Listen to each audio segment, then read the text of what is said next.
This conference will now be recorded. Perfect, thank you.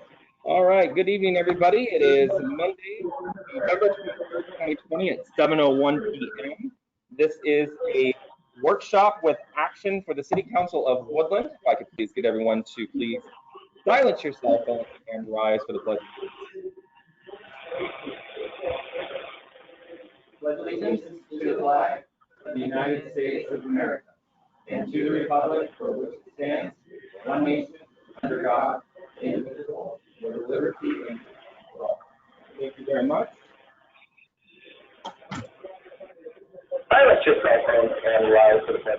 Real quick here and make sure everybody. There we go. All right. Before we get started this evening, I have placed everyone approximately 6 feet apart at the dais and put a microphone a little bit closer. We've been having some challenges with the folks at home hearing council. There you go. All your microphones should be on and the volume is all the way up. So when you speak this evening or ask questions, if I could get you to lean forward and speak into the mic so staff can hear you and we're not doing a relay race and we can pick it up on the recording. That would be appreciated. And we're going to go ahead and take some roll now. Mrs. Graham? Here. Mrs. Holland? Present. Mrs. Rounds? Here. Mr. Fredericks? Here. Mr. Plaza? Here. Mr. Smith? Here. Mr. Chapman? Yeah, I'm here. All right. We've got Mr. Chapman via GoToMeeting, and the other 6 council members are in chambers this evening. Going on to action items, we have 2 action items this evening before we jump into workshop. Our first one is ordinance number 1474, property tax levy 2001, first read. Isn't this final reading? Oh, it says final. Why did I say first? I'm sorry. Thank you, Mr. Plaza. Final reading.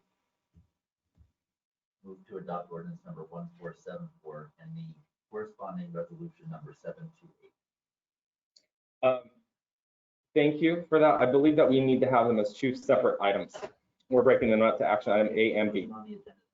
I know, and that was, apologize. Adopt ordinance number 1474. No, who said that? Oh, motion by Mr. Fredericks for resolution 174 and second by Councilmember Smith. Councilmember Fredericks. No discussion yet. Mr. Smith. Further discussion. Mr. Plaza. I just want to clarify, this is the ordinance that will be a reduction in property tax, not an increase, correct? Correct. I believe at the last meeting, it worked out to approximately $36 on a home that is valued at approximately $350,000. Further? Seeing nothing else. Well, I will take the roll here. I was going to say the clerk, but that's me right now. Take the roll on resolution 174, final reading, property tax levy 2021. Councilmember Rounds. Aye. Councilmember Fredericks. Aye. Councilmember Graham. Aye. Councilmember Holland. Aye. Councilmember Smith. Aye. Councilmember Plaza. Aye. Councilmember Chapman. Aye. All right, resolution 1, action item A, resolution 1474 has passed 7-0. Moving on to action item B, resolution 728, property tax 2021 percentage increase. Move to adopt resolution number 728.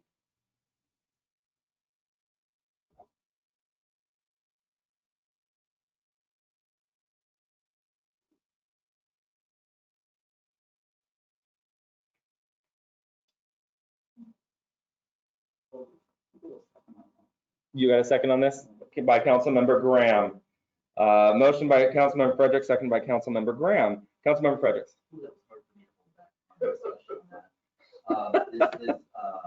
This is basically adopting what we just adopted, only in resolution form. So we're adopting, we just approved ordinance number 1474. We're now adopting the corresponding resolution number 728 that corresponds with the action that we just took. So my assumption would be is that this would be the same outcome, but you never know. Councilmember Graham. No comment. Further discussion? Councilmember Plaza. So just to clarify for people that just see percentage increase, can somebody explain how we can have a percentage increase but yet a decrease in our rate? And I will do my best, but I may have to kick this to Mr. Boyce. But I believe, so we have an ordinance in order to pass the levy increase by 1% and then the resolution to actually put it into action. My understanding is because of the evaluations throughout the city, it is spread amongst everyone. So our property evaluations have gone up, which means, I know it seems silly, but tax value has gone down, or the taxable portion has gone down. And that's where we're seeing that $36 decrease, because that it's being shared amongst all the people. We have a number of new businesses in town that have raised our evaluation. Mr. Boyce, did I nail that? Yes, so we have more ratepayers or more taxpayers, so it decreases the amount each individual has to pay. The overall pie went up by 1% plus construction, but because we have more taxpayers, it resulted in the decrease. Okay, yeah, I just wanted to make that clear because I know some people see percentage increase and think we're trying to sneak something by. Absolutely. Clarify. Thank you. The other thing on here, Mr. Smith. if we had voted no on that last one, it would have decreased more. So it increased the total cost of the city. But us voting yes, because there's more people in the pie, it decreased at 25.12. But if we had voted no on that last one, it would have decreased at 32.59. So it's still an increase, but it's a decrease at the end of the day for everybody. Yes. Well said. Yes, Mr. Smith. Further discussion? Why is Mr. Smith so angry this evening? All right, vote on resolution number 728, property tax 2021 percentage increase, which is actually a decrease. Council Member Plaza. Aye. Council Member Fredericks. Aye. Council Member Graham. Aye. Council Member Chapman. Aye. Council Member Smith. Aye. Council Member Holland. Aye. Council Member Rounds. Aye. And the ayes have it, 7-0. Thank you. The time is now 7:08, and we are moving into a workshop. 2021 proposed final budget. At this time, to remind council, the budget has been placed on your desk now. All presentations have been completed and is now in your hands to complete and start the discussion. Some information has been left on your desk this evening in regards to the law enforcement levy. Oh, did you not have enough? Oh, I apologize. Thank you. Does everybody have a copy of the 2020 levy estimates? You did not get one? There we go. As you can see, as you go through there, it's showing you, so the levy lift had gone through, and this is our estimated balance revenue less expenditures for 2020, which is landing at 199,671. And you can kind of go through and see what the estimated revenue was 576, and you can see the line items of what the money has been, what has been purchased with the money. 4 police vehicles, the mobile radios, radar units, tasers, etc., wages, benefits, those types of things for our new hires that we've brought on at the beginning of this month.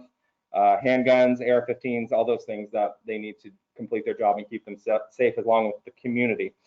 So it appears that we have almost a $200,000 balance on that line item at this time.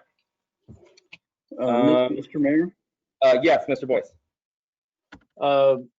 You nailed it. That's totally correct. I wanted to mention to City Council, though, we would like to leave some of that money in reserve.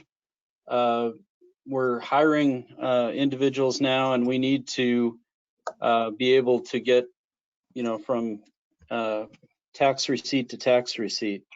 So I don't have a magic number of exactly what that should be, but in your deliberations, I would hope you would consider some type of reserve. Thank you, Mr. Boyce. And I'll go ahead and jump on that and bring the chief on board right now as well. I'm putting him on the spot. This isn't something we discussed, but it just came to. Mrs. Rounds, you have a question? Can we Yeah, it's just hanging out there right now. So that's kind of like, I think Mr. Boyce saying, please leave some money on that balance there. I don't think there's anything we need to do with it, Mr. Boyce. It just kind of hangs there. Yeah, we keep it in reserve and it helps with cash flow until new revenues come in. And then Chief, I know that there was discussion earlier through the budget process about a fourth vehicle, but then the discussion kind of took a few meetings after that about the, I almost said portico, the Sally Port. And I don't know if that's something that we need to discuss again and maybe switch that from the fourth vehicle, or if you want to keep the fourth vehicle and move it to the Sally Port instead. I'll leave it up to you to discuss. Yeah, the fourth vehicle will get us ahead in our vehicle rotation. So we'll have two vehicle, well, actually one vehicle that would remain for the rotation. So I'd be inclined to leave it that way. Okay. Of course, with council's approval. And Mr. Boyce and I had discussed perhaps using some of that funding for the Sally Port either late in 21 or early 22 to allow us to, I guess, generate a little bit of a fatter reserve in that account. So are you asking, okay, I think I understand. So I think I can steer that conversation real quick here. When is the estimated revenues coming in for this line item? That's in May? Is that correct? April or May? Yes. End of April, and then the majority coming in May, correct? I think that sounds about right. Yes. Okay. Yes. And then the second round would be late October and November. Right. This year it hit early in November. Perfect. Okay. So I guess I would ask council to consider, we do have a funding mechanism in place, and with Mr. Boyce's request to keep a nice ending fund balance there in that account to allow us to budget for the Sally Port cover, with the understanding that that project wouldn't take place until summer. But there's some, I believe we can get some of the engineering and type of work done now, so that we're ready to go to construction and spend the majority of that money after tax revenues come in after spring. So I would encourage that. Mr. Plaza. Just to make sure I'm tracking right. So the money that we're going to be putting into reserve, that's from the levy, correct? Correct. That money is just going to be used for law enforcement related items. Correct. Okay. Correct. And that's where this funding mechanism would lie as well. Yeah, when they said reserve, for some reason I thought it was like going to the general reserve. No. Okay. No. It's still dedicated funding. Right. Yes. Yeah. Okay. Mr. Mayor?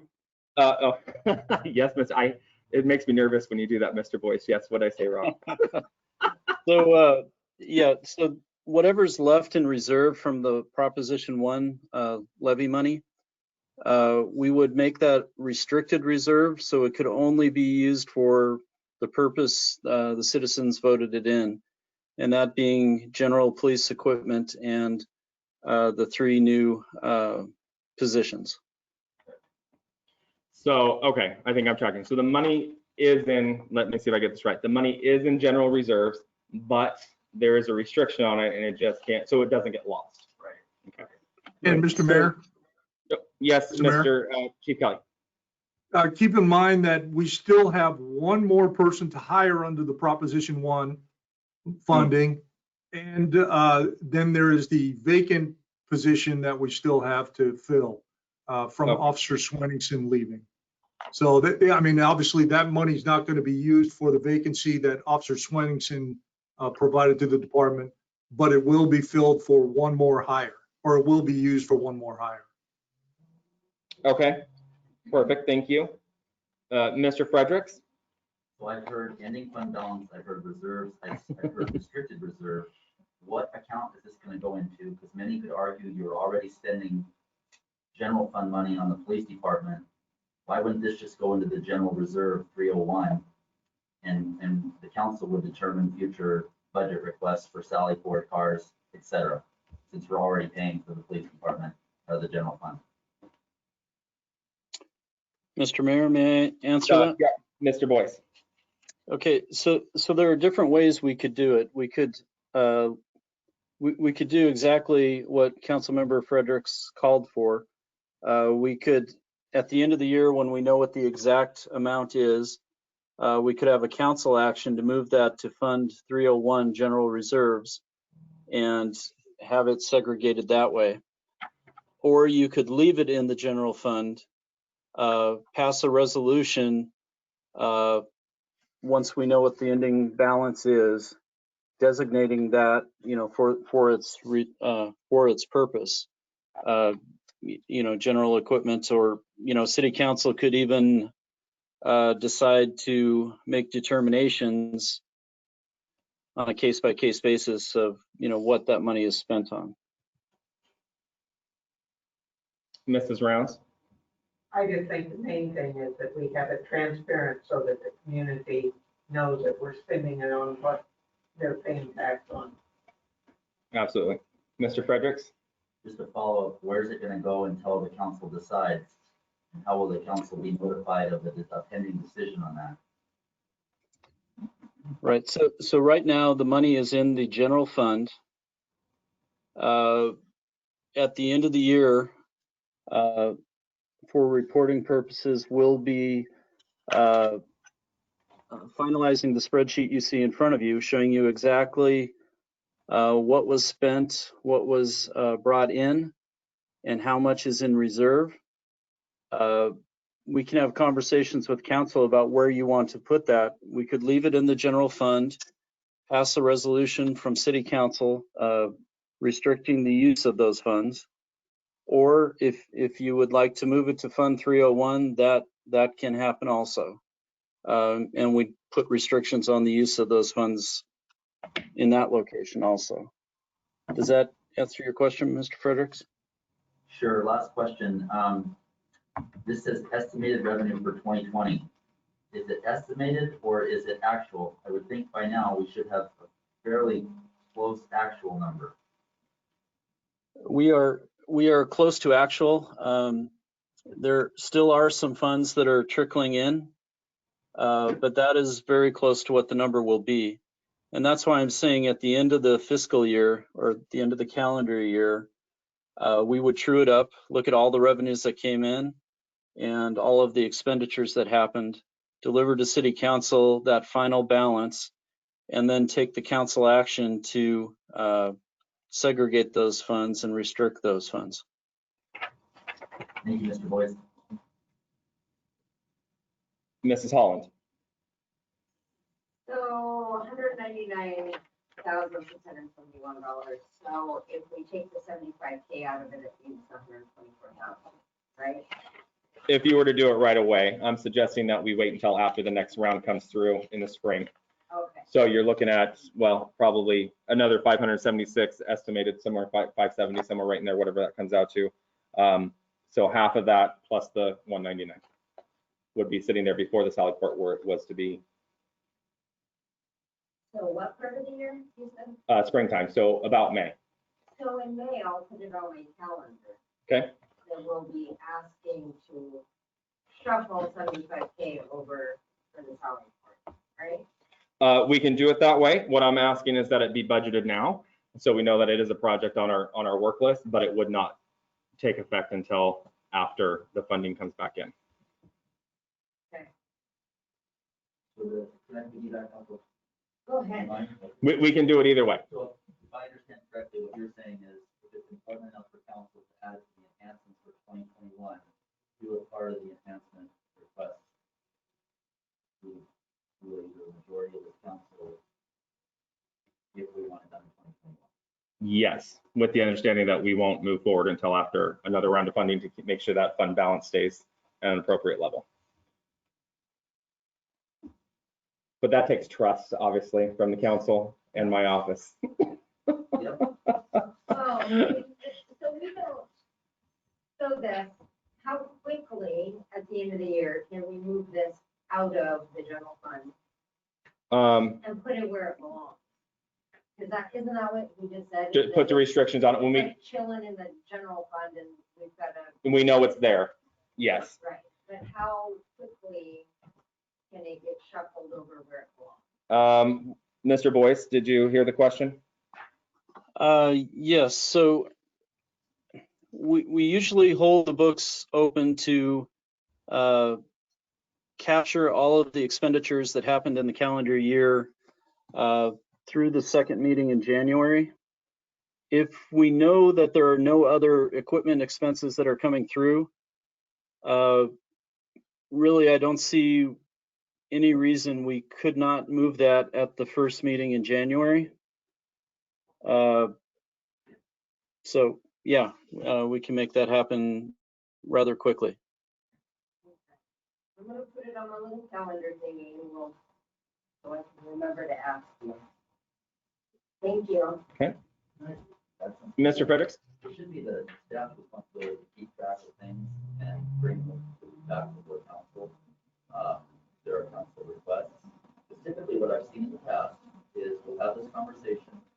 We're in the middle of November. We're going to be approving this budget in December, and most likely, we are going to be approving budget amendments late in 2022 or 2021. Yes, will be a forgotten discussion. So it'd be my request that it comes back before the council, either in a workshop discussion at a later date in January. So I'm sorry, I'm confused. The discussion on this budget item or the discussion to put restrictions on the funding? Well, yeah, the restrictions and what we're going to do in if we want to move forward with. Okay. The Sally Port. Okay. In the back. Absolutely. So just so we're clear, because I know there's folks that are listening at home as well. This is just important to my office as it is to council. This isn't, and I know what talking about perception and making sure that we are being transparent. That is my goal as well. We're not trying to slip this into general. I just want to make it clear that my office is not trying to do that. We feel just as strongly about this as you do. The taxpayers approved this by a very, very slim majority. As slim as it can get. So I know how important it is to prove that we are acting appropriately with this funding. So I absolutely agree that there should be restrictions on it. Wherever it ends up or wherever it goes, it does need restrictions. Absolutely. We also have to be mindful that a strong minority of the community did not support this. And I think we have to be mindful of that. And yes, absolutely. Absolutely. So what I'm hearing is we're putting it on the list for January to bring back a place for this funding to go and what that looks like to put those restrictions, whether it ends up in 301 or somewhere else and restricted either way. But I guess my question is, does council want to have the discussion about the Sally Port at that time as well? Or is this something that you're willing to have a discussion on budgeting for 2021 now? Right. Well, that's what we're here to discuss. I would personally like to wait. Okay. Okay. Mr. Smith, did you have something to add? I don't have anything to add on that. I had a separate question on this. Okay. All right. So we're going to go ahead. I'm just going to take that off the table then, and we'll wait to discuss the Sally Port at this time until January when we come back with the restricting of the funds is what I just heard. Okay. Or enhancements. We'll just say enhancements altogether. Okay. Mr. Smith. It was brought to my attention and now raises questions. On the light item for uniforms and duty gear, where it says 3 uniforms and duty gear, it's $20,584. Okay. And you have 3 ARs that are about $6,000. Yes. What is in the uniforms and duty gear to have it be $20,000 for 3 uniforms? So the uniforms consist, and Chief, you can jump in when I'm done because I can somewhat answer this. You've got uniform shirts, uniform pants. You've got a vest, which are a few $1,000s, $1,500, I believe. Does that sound about right, Chief, for a vest? Somewhere in that neighborhood, yes, sir. You've got the belt itself, and then each piece of that belt is separated. So there's a cost associated with that as well. You're talking multiple sets of uniforms to include dress and work, and then outside carriers and everything else that go with that. I'm looking down here to see what else is on it. You've got the tasers that are already budgeted on here. You've got the handguns that are budgeted, the AR-15, which is budgeted. Basically, the uniform and duty gear is everything that the officer wears. Multiple uniforms. Yes. So this is basically one set of multiples for one officer. They don't issue just one uniform now. How many? No, there's not just one uniform issued. Mr. Chief Kelly, how many uniforms are issued to the officers? I'd have to look at the CBA and find out what the agreement is, but I think it's two pairs of trousers, 3 uniform shirts, short sleeve, 3 short sleeve, 3 long sleeve, some soft ones to wear under their external carrier, plus all the duty gear that comes with it. Which includes badges, nameplates, anything else. Mr. Mayor? Like chief, anything like that is part of that as well. So just to clarify, this is Mr. Mayor, Yes. I Yes, do sir. have a list here I could read through.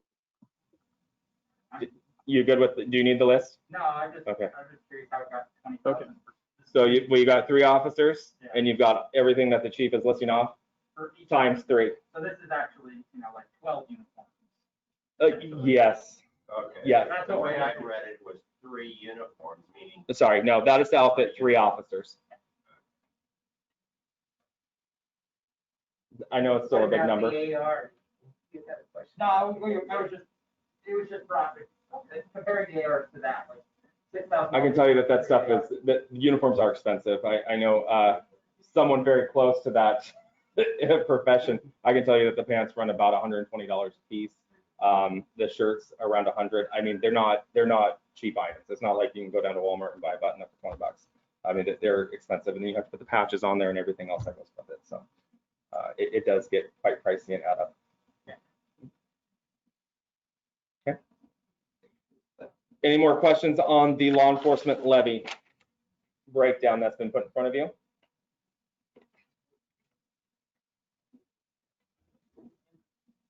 Mr. Chapman, anything?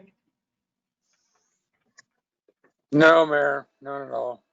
Okay, thank you. All right, at that time then, I guess I will kick this up to you for discussion.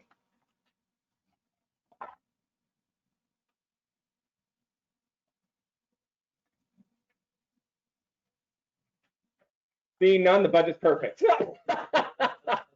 I'm kidding. Nobody jump in at once.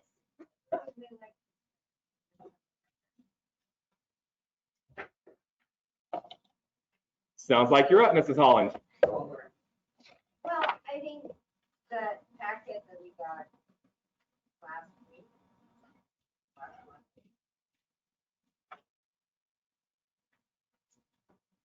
that would be a fun one to start. Okay. And I don't, Mr. Smith, did you get your, I left your packet up there for you, did you not? No, okay. We did hotel motel tax, right? Yeah, since this is the most. You want to start with hotel motel? Sure, why not? Yep, we're gonna, Mr. Boyce, can you bring up the hotel motel on the screen, please?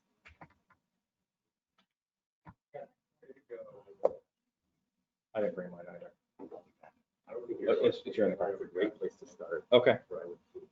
Probably not a good one to start with. No, it's a great. No, it's gonna take Mr. Boyce to pull it up here. Just take a few moments, so we'll get started with that. Why, Mr. Frederick runs to his auto to grab that.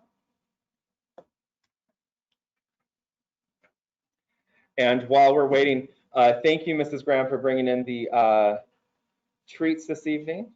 We appreciate you. As always, I always look forward to this time of year and the extra 20 pounds I'm about to put on. So My pleasure. I'm just trying to get, I just wish that I could get Mrs. Finn to get started on those Christmas cookies. She's a little bit behind. Okay, so last year, everything ended up in the freezer.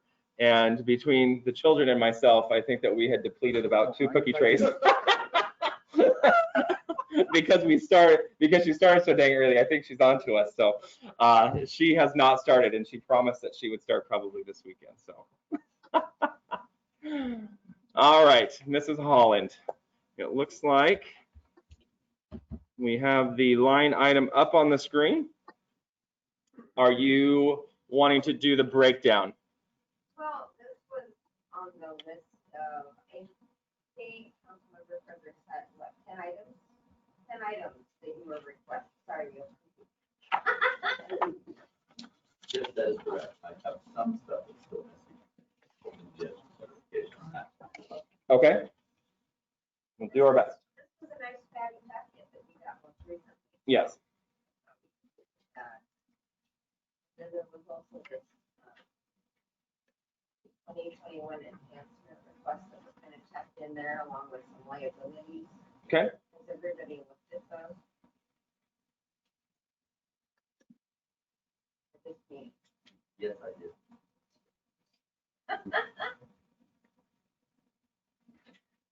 So, if I remember correctly,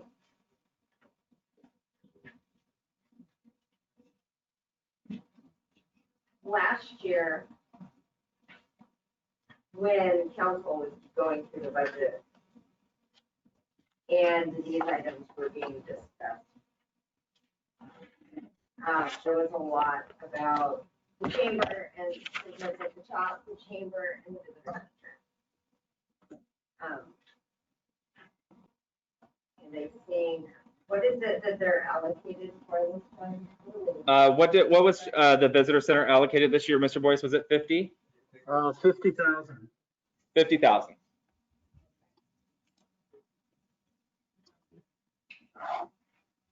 And their entire budget is, it looks like down here, 86,000. For the chamber itself? Well, it says, so your application thing is kind of long. So they get 50K, but over here it says, what is the overall budget for this event / activity? 86,900. So over half is funded by the city. But tourism dollars. Correct. So then we move on to, and they also got CARES funding this year, correct? They haven't, I don't know if they've actually been given it. There's been some question of whether or not they can actually use it. I think it was 2,500. So that really hasn't been given to them yet because it's still unclear if they can have it. So it's still on the table, but there's been no, we haven't been given clear direction yet if it's possible. We have a listing of the agencies that we approved that have not yet paid out. We can get that. We're waiting for reimbursements at this time. So it takes a while for Chamber of Commerce. I can tell you that there's been a handful that have received, and as the reimbursements are coming in, then the other checks are going out. Because we are a cash based system. So we have to make sure that we keep some of that cash that's in there so we can pay our own bills. So it's coming. We can get you a list by the first meeting in December of what's been paid out and what's still pending. Yeah. So with those, with the CARES funding, the way I understand it is the city fronts the money, you submit an invoice, and then wherever, what, Department of Commerce? Yes, that's correct. Reimburses you. Yes. So how long are they taking to reimburse? It's taken a little bit. Mr. Boyce, have we received a reimbursement yet? Not yet, Mr. Mayor. I've been on the phone with them this week, and I believe we'll have it shortly. It's almost every other day. We're calling up there to get more answers and where the money is. We started with a very large check that went out to Love Street Playhouse. So because of that, some of those smaller ones are kind of waiting a little bit, but we have put out more than just the one. Mr. Boyce, do you know off the top of your head? I know the photographer got a check, Love Street got a check. Who else has received money? The preschool. And the preschool was the other large one. So right there, I think we're at about, let's see, 50, 60, 75,000 reimbursement waiting to come back. So once we get that 75, then we'll be able to get a good chunk of the other ones that are waiting their checks because they're smaller. And shortly here, you'll see a large number of checks go out and money coming in. Good. So it's coming to a head. Looks nice that you've got some progress since they were so happy to announce that everyone was getting money. They didn't quite explain the process. No. We had to allocate it by, I believe it was, they moved it to the end of this month. Is that correct, Mr. Boyce? Yes, that's correct. So, but yet they're not sending the It doesn't have to be paid out, it just has to be allocated. allocated. Yes. Yeah, yes. So, Commerce, if the chamber can't use that money, I mean, we're gonna try to reallocate it to somebody The 2,500. There's Mr. Boyce is working on something right now that I'm not ready to share yet because we don't have an answer. But yes. Which would be reimbursement to the city, a possible reimbursement through this time period that would go towards salaries. And then, since we're talking about CARES funding, so council agreed to create a system for utility assistance? Yes. From the CARES funding, did that process ever happen? Yes, the clerk treasurer's office was actually on the phone last week because we've had very, very few applications come through. So the clerk treasurer's office was on the phone calling those that we are known customers that could use the funding and trying to get them to submit the application so they could get some assistance. So we're actively reaching out now, trying to get folks to actually use the program. But there is a system in place currently? I believe so, yes. Okay. Yeah, there's an application, the whole bit, yes. So all the way down to the point that we're now calling folks saying, hey, we know you need the help. Could you please fill out this application? Well, I know somebody that can help refer customers that direction. Good, yes. So back to the tourism, the hotel motel. Okay. And I'm not being sarcastic. I'm just tired. So Planners Day, their entire budget is 36,000 and they only ask for 25%. Yes. That seems kind of tiny to me.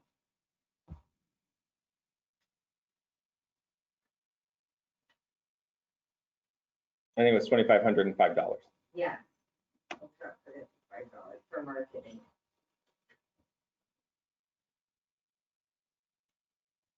And why racing? There's a 7,500.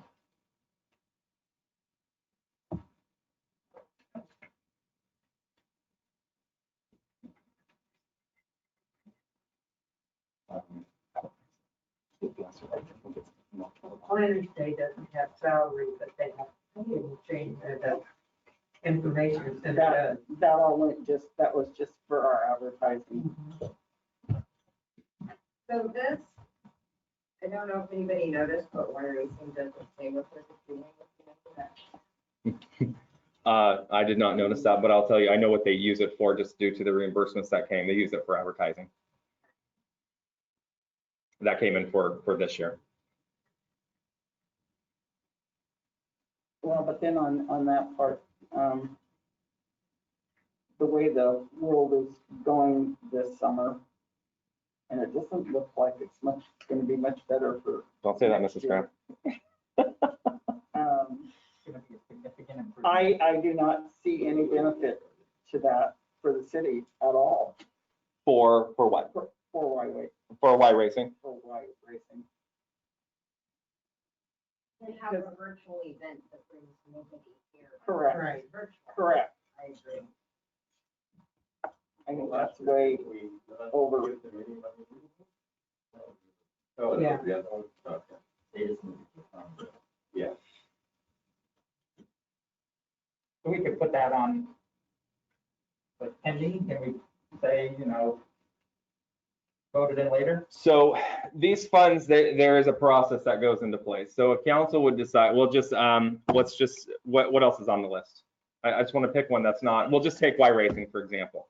The recommendation has come from the Lodging Tax Advisory Board to allot $7,500 to Y Racing. If council decides that they do not want to allot that $7,500, there is a process in place that we have to reconvene the Lodging Tax Board, bring them together, let them know that you don't agree with the $7,500 allotment and try to get them to give a different recommendation. But at the end of the day, it's a very strong board.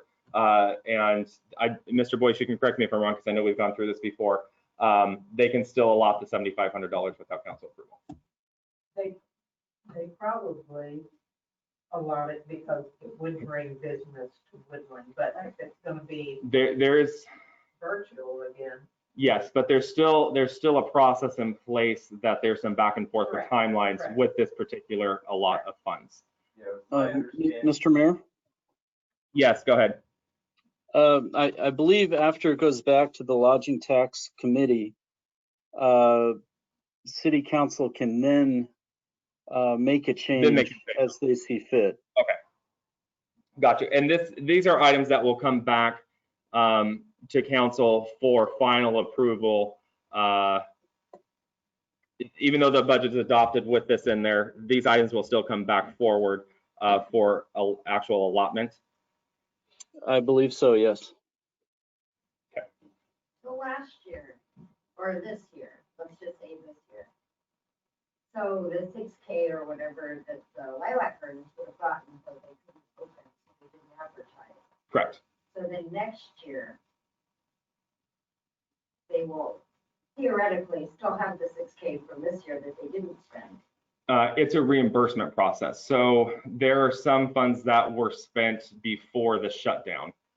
And I don't know what the actual expenditure was for the Lilac Gardens. Mr. Boyce, do you know for 2020 what they actually spent versus what they requested? I don't know off the top of my head, but if the money isn't spent in 2020, it would revert back to fund balance, and then they need to reapply for 2021. So we don't send a check out for $6,000, say, here you go, have fun. They actually go out, they spend the money, they ask for reimbursement to prove that it's spent on eligible items. And I know that with some of these organizations that were allotted for 2021 dollars, some of the money had already begun to be spent before the shutdown occurred. So that's what was reimbursed. And I don't know, I don't remember off the top of my head what Lilac actually spent before the shutdown, if they actually followed through with the entire allotment or not. So the money is still. It's back in our savings account, I guess, if you want to look at that. It's in the ending fund balance for this account. See, that would be my question, is if people are getting like double portions, I guess is No. kind of how I was. Gotcha. Yeah. No. What's that? Mr. Fredericks?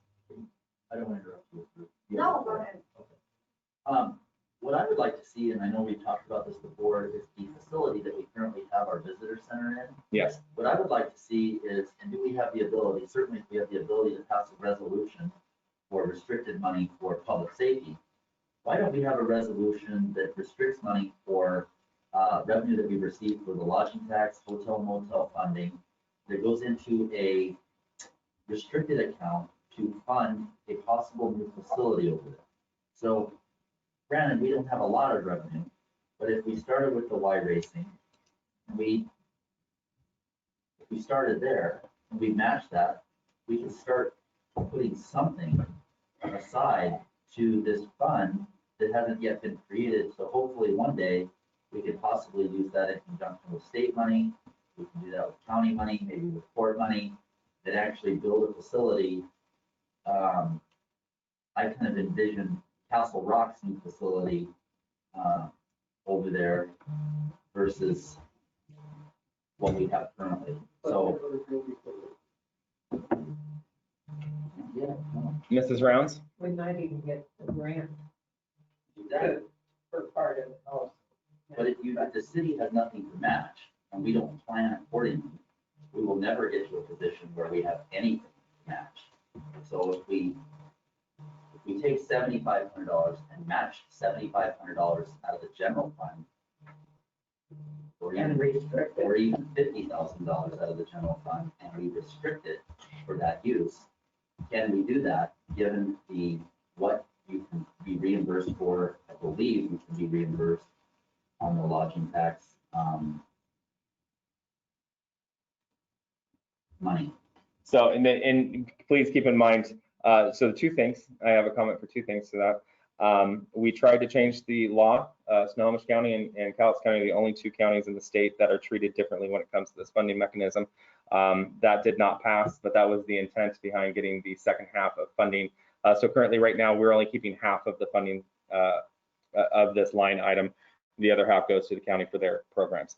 Our intent when we approach the legislator legislature was to get that other half back in here, restrict those funds for a new facility. That didn't go that way. Keep in mind that a new facility will, when we look at these items that are being allotted now with the amount of money that we have, once built, there will be ongoing costs associated with that. To mean power, I don't know, a number of items that will have to be maintained, which would more than likely come out of this fund because we don't have funds to maintain a new facility. The conversations that, I'll stop there. I just don't see that facility as an ongoing concern past 5 years, and it's our responsibility to either make a decision to not have it, improve it, or status quo, I guess. Or I would encourage council to have a workshop with the chamber board to see exactly what they want. Because there are conversations behind the scenes that cities should not be involved with such conversations. So I would encourage you, if you'd like, we can set up a meeting between the players over at the chamber side and members of the city council to have that discussion. I believe we've already done that, and we're still here. Yes. So I guess that would be my thing, is if we're gonna do something, we should probably figure that out, because I just don't see that as an ongoing concern past another 5-10 years, especially when we start talking traffic improvements over there. Correct. And that was the need for the conversation originally, is the improvements at exit 21, knowing that there would have to be a move at some point. Okay. Mrs. Holland? Okay, so we keep saying it's the city's responsibility, but for the visitor center, correct? So why isn't it, so the city funds it, but the city doesn't oversee it or make any decisions about it? Correct. We used to, I understand, historically, and I can be corrected, there's people here in this room, the city did used to run it, and we turned those operations over to the chamber because we were unable to fulfill the need. But one of your suggestions were to consolidate City Hall and the visitors. Yes, and I don't remember that. I just wrote down a note, bring back the presentation for council and update it. I don't remember where those, I believe those conversations stalled out. So that presentation is just hanging out there and we can bring it back for discussion at a later date if you'd like. I can reach out to chamber. It's up to council how you want to proceed with that portion of this topic when it comes to facilities. I can reach out to chamber. We can have that conversation again and see where they are as a group, if they're willing to move forward or not, and then also update that presentation and bring it back forward for discussion if they're willing to have that discussion with us again. If you have a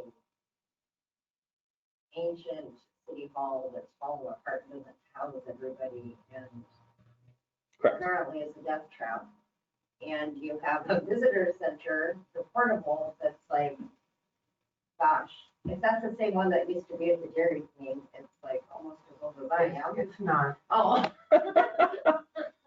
Well, the portable, which they don't have enough room to really do much in there, right? I mean, it's pretty tiny, and you could sell a lot more merch if you had more space. And I would suggest that conversation again be brought forward from, I can't speak to their operations, but Mrs. Miller probably could.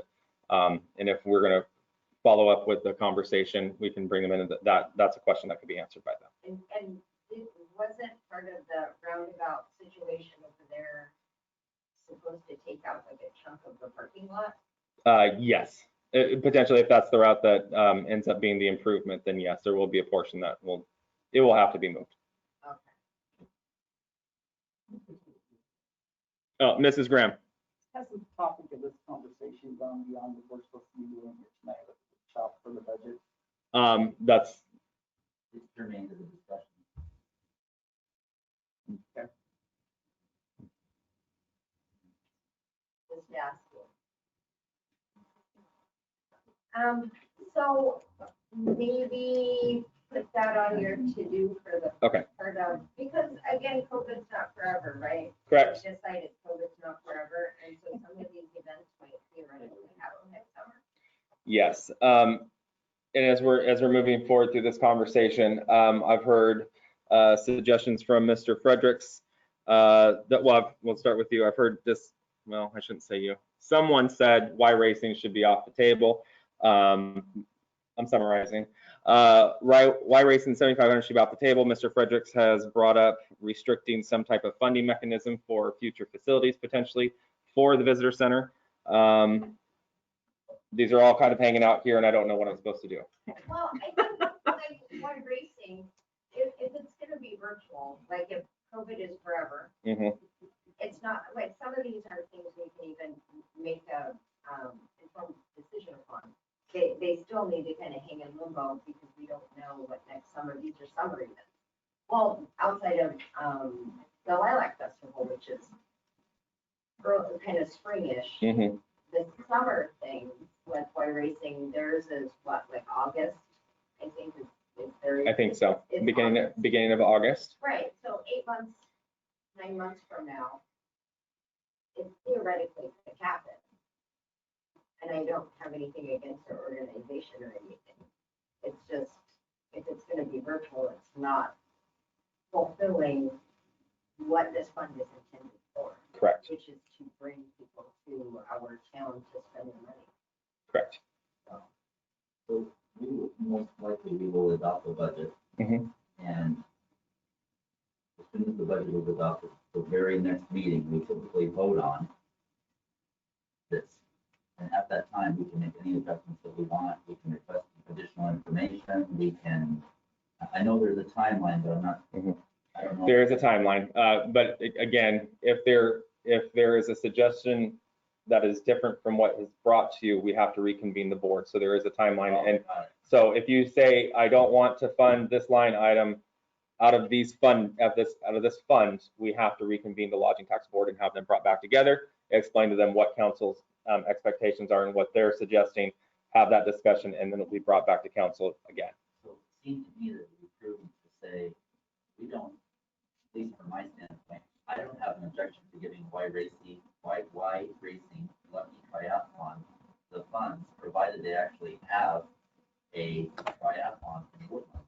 If it's going to be virtual, and I don't want to pay, I don't think it's appropriate to pay any money for virtual.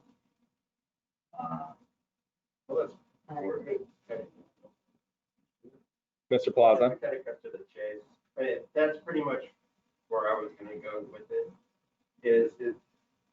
Is there a way that we can set the money aside for Y Racing? You know, okay, you're getting the money, but have a caveat on it saying, however, if it's not a in-person race and it's just all virtual, then you forfeit that. Then I would suggest not allotting those funds until later into 2021 when we know for sure it's going to happen. I still think that there's time for them to advertise. That would be a change, and would that require, because we're putting a caveat on the funds, doesn't that require it then to go back to the Lodging Tax Advisory Committee? I guess the simpler way of doing it would be to these fundings, this funding mechanism, or this funding ask will come back to council. Although you've allotted for it in the budget at $7,500, at some point into the future, it's going to come to you to actually write the check. And we say, on my side of the table, we put it on the calendar. We're not asking you to write the check until further into 2021 when we know for sure it's going to happen. Presumably, could they advertise? Because, well, and that's why, because if they start advertising, we're going to have to start reimbursing. So now we've reimbursed $6,500 and now it's gone to a virtual event. We can't get that money back because it's been allotted. So I would suggest coming back, bringing that item back to you in March to actually write the check, I guess, to allow for reimbursements, or April, if we know for sure that it's going to happen. So Mr. Mayor? Yes, Mr. Boyce. I might be stepping out of my bounds. Let me talk to my boss real quick. Mr. Boyce. So what I'd suggest is we discuss with the city attorney whether or not we can put that restriction on Y Racing to have a live event in order to obtain the funds. It may not actually be a contradiction to what the committee did. And then we can execute a contract with Y Racing with that stipulation in the contract. I'd like to review it with the city attorney though first to make sure that is doable, but it sounds to me like it could be. Is that something, it sounds like, is that something that we can do with all the, I'm going to pull the visitor center out of here because that's an ongoing function. But when we look at all the other ones, is that something that we can go into contract or ask the attorney that same question on those ones? I'm thinking of Lilac Garden specifically because that's a in-person thing going there. Yeah, I don't know why not. Okay. Because of that money is not spent, It stays. Right. Yeah. So then, if things are all virtual again, then there'd be a bigger pot of money sitting there for them to acquire. Maybe they could get more the next time, right? Correct. Yes. If they know for sure that they're going to go into an in-person, absolutely, in 2022. For all the people who are holding events. Yes, absolutely. Absolutely. Mr. Mayor? Yes, Mr. Boyce. Just one more item to throw out there, and like we're doing this year, we will need to monitor revenues going into 2021. With all the COVID restrictions, that revenue may not be where we think it might be. So we'll need to make stipulations on the fact that, if the revenue is not there, we can't pay it out. But anyway, just another wrinkle in the conversation. Okay, and that is why we did the 3 payment to the visitor center this year. Is that correct? Because we weren't sure Yes. about the revenue. Yes. Okay. Gotcha. Okay. Thank you. You bet. I learned a whole lot about that. Thank you.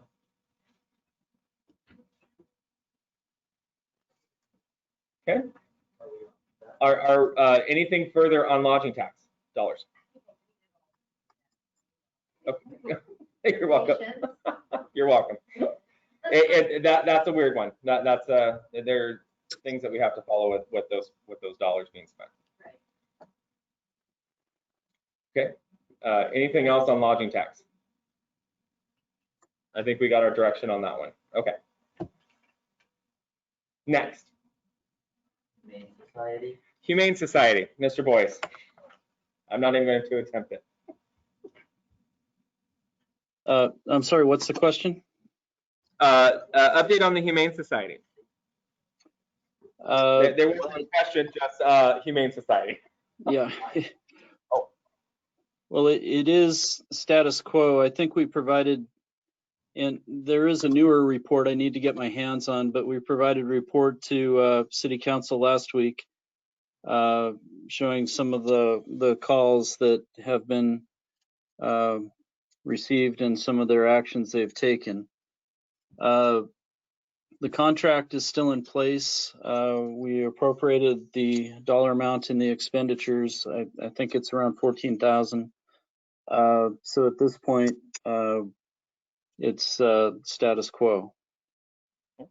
Mr. Fredericks? Can you tell me what the funding dollars are for Humane Society for 2019 and 2020? I don't have that number in front of me. Yes, give me a moment.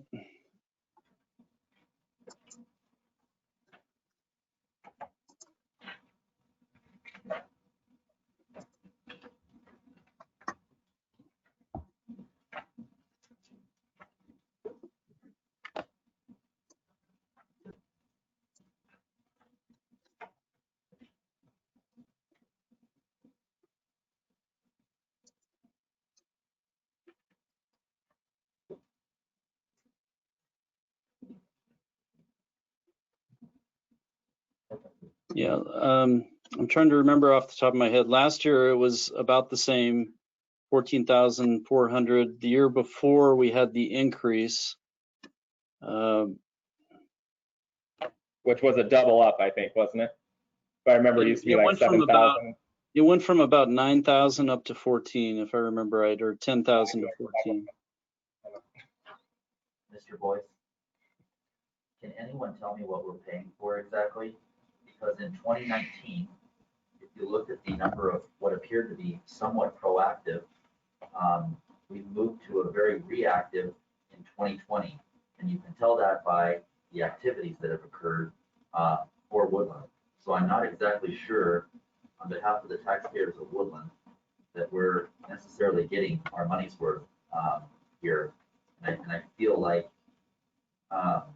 this report is lacking in summary of anything. There's nothing here. This is not a report that I would expect to get from an agency that has a monopoly. What they do. Right, and I don't disagree with you, Councilmember Fredericks. If you remember back to when we renegotiated the contract after they had the funding crisis, you know, it really came out that for years they hadn't they hadn't been watching the revenues. They had been using some grants or donations to cover operating costs. And when those ran out, it created a problem for everyone. We did at the time get together with the other jurisdictions, and it was determined at that time that, you know, there wasn't really another good option. But it may be time to bring up that conversation again. And, you know, the last time we talked about it, we were in crisis mode because we had to make a decision quickly because everything was happening. Now we have the luxury of a little more time and space. So it probably would be a good time to have that discussion. Well, as one member of the council, what I would like to see is an actual report. I'm not sure if this is what was provided by the city or if this is when we requested the report, this is what was asked for, but it's lacking in, I guess, just tell me the story, information. Yeah, it's telling me the numbers. By the first glance of the numbers, it's telling me that, again, we moved to a reactive situation.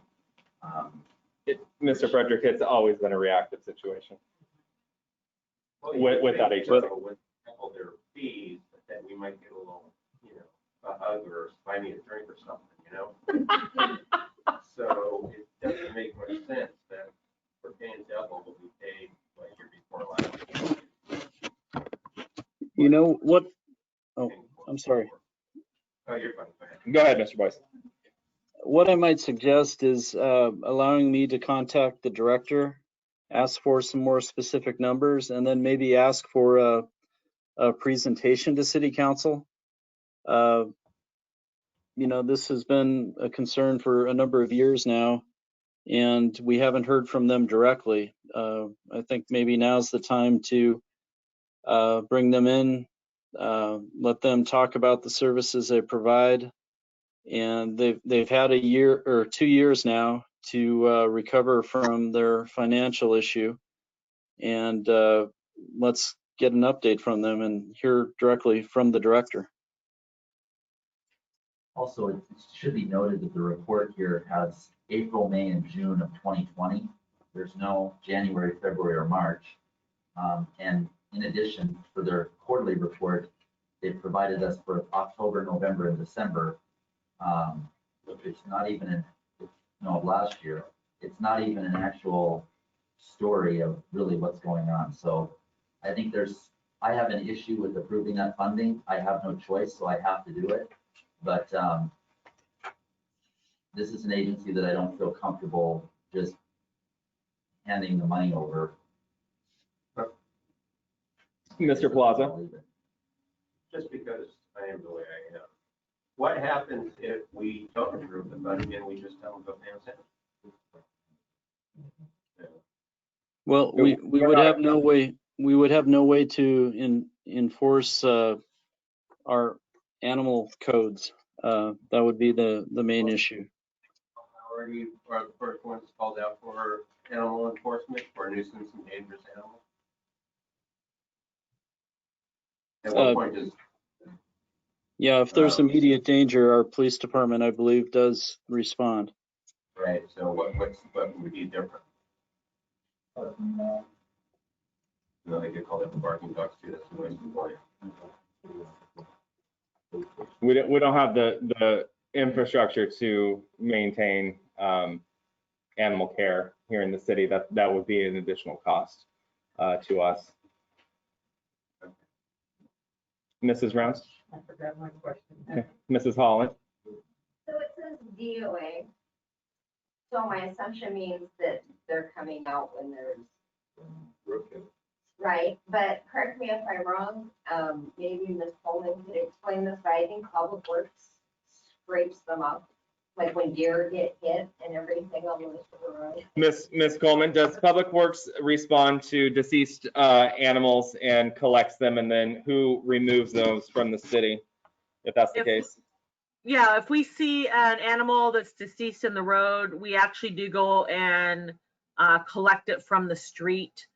Most of that is possum and raccoons. I haven't, in the last 3.5 years, it hasn't been any dogs or cats. And what happens to them at that point? They go in the garbage. Thank you for being so frank, Miss Coleman. That's why we think it'll be forwarding garbage ratio. Yeah, Mrs. Rounds. I cannot tell a lie. Actually, I was shocked this past year when I heard that we had no leash law in Woodland. I thought we did have. And so if we did have, there'd be probably a lot more calls, but. So, and my understanding is with our history with the Humane Society, when these rates went up, we did have the director at that time come down and give a presentation to council, discuss the financial trouble that the agency was in. And my understanding was that their budget included the animal services, which is what we're paying for here, and the other portion of it was like the adoption center and care center. Those budgets were merged together. The increase came when these two entities within the one were separated because one is ran on the grant dollars and donations, where the other one is actual service that is being provided out to the citizens. And that's where the double came up. But I do recall during that conversation that they said our numbers spike when they get a complaint because on their way down here, then they do a drive-through, I believe, and they might hit a complaint or two. But other than that, it was all reactive work. There's no proactive. So I would go ahead, Mr. Boyce. And there was a stipulation that we didn't ask for active patrol because that would cost extra. So when they do patrol, it's, when they're passing by the city or through the city. So yeah, it's not a regular activity. And I know since that presentation that was last given to council at this, so that I would say that was 2018. The director has changed. That director was only on for a few more months after that presentation. So I know that director was very active in making sure that those budgets were separated, and this is what we have now, but that person's no longer with the agency. So to get your 14K worth, somebody should just make sure once a week we do a call. And then they'll do a drive-by around the town. Should we have a sign-up list? Seriously, I mean, I see the same thing on Facebook too. Like every day, somebody's lost a pet. Their dog has escaped or their cat's escaped or whatever, and somebody will rescue them. So it's not like we're calling the Humane Society to come down and the neighbors.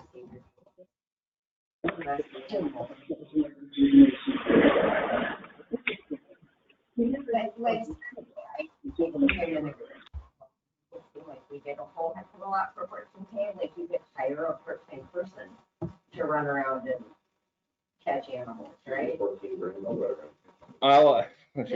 I would ask council to take up Mr. Boyce's request to reach out to the agency and have them come down and provide a better report with data and also a presentation on exactly what the service is being provided to the citizens of Woodland. I think part of the concern that I hear from some of the taxpayers in Woodland about the Humane Society in Talbot County is the humane treatment of animals.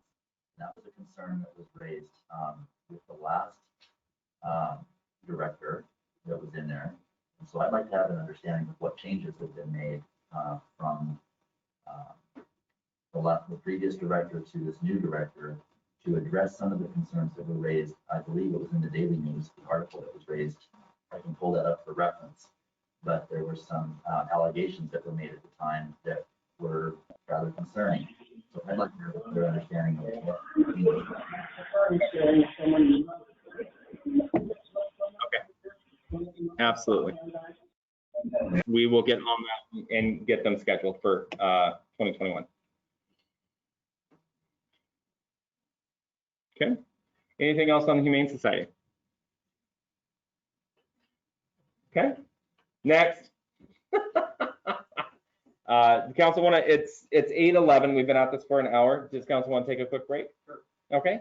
Let's take a 5-minute break and we'll come back in session. This conference Where are will you? now be recorded. Did Tracy leave? Okay, fine. I was going to eat this cookie in front of her just for fun. Okay. Just for funsies. Mm-hmm. And Travis is laughing. Mm. All right. It is 8:20. We're back in workshop again. I'll open it back up to council.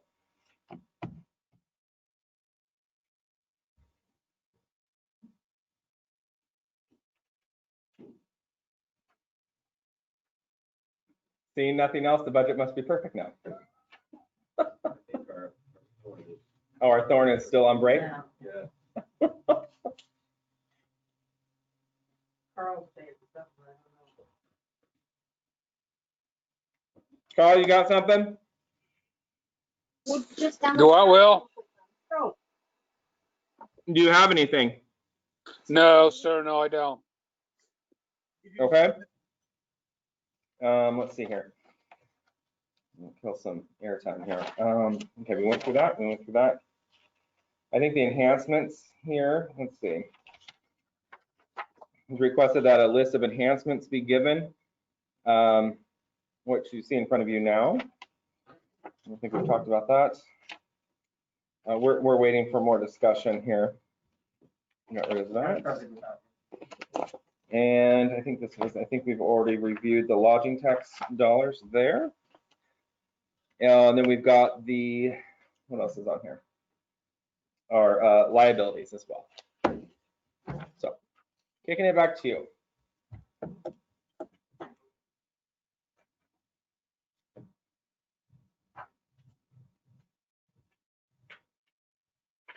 Anything else?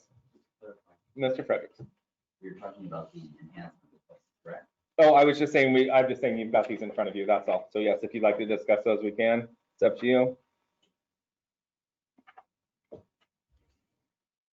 So asking to have one of these funded means the way you would pay for these would be by either reducing other expenditures or spending this money out of either ending fund balance out of that department or general reserves, 301. Yes, that's correct. With the exception of, I guess when we look at the police, you've got Prop 1. You got 4 items that are there that are Prop 1 dollars that could be spent on. Prop 1 dollars can be spent on those 4 line items. The other ones I would say yes. With those 4, as Mr. Boyce had stated, please be conservative with the fact that we're trying to keep a balance in that account or on those restricted funds. But the other ones, yes, would fall into, with the exception of I believe I guess all the others would fall into your last statement. Something would have to be reduced or it would have to come out of reserves to fund. I have a question. So one of these is for the clerk treasurer's office, because it's indicating stormwater, water, sewer. So that, Okay. So is that supposed to tell me that position would be needed because of the stormwater utility now, but we haven't decided whether or not it's going to get farmed out to another agency? Well, this line item would be, it appears to me that this would be the monthly billing, and you did receive a printout last week in regards to going to monthly billing and the cost associated with that. But that cost is built into the rate. This here would be an additional employee for, I'm not, and Mrs. Ripp is not on here. Mr. Boyce, maybe you can answer that question. The FTE utility clerk for monthly billing, it's suggested here that an additional employee would have to be hired to conduct monthly billing. Right. So our utility clerk right now, our existing one, is paid based on the amount of work she puts in for water, sewer, garbage recycling, and her salary is allotted based on that percentage. So if we went to monthly billing and had to hire or contract out additional help, that cost would also be allocated to those budgets that are receiving the service.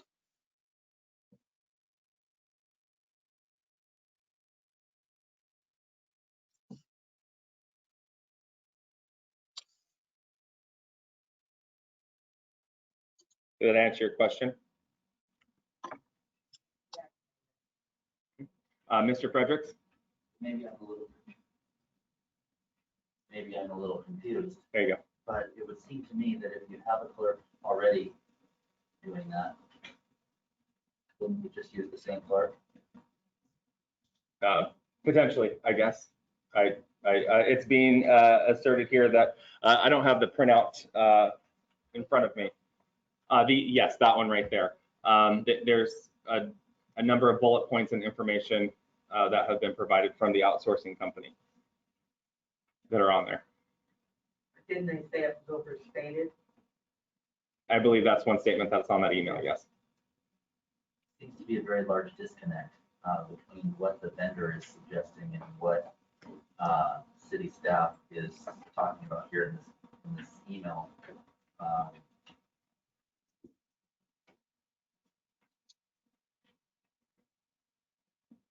Can I have that, please? Thank you. Will we not still have calls from folks that have a high bill? Yes. Okay. I would assume, I would say yes, because I would assume that would still be occurring.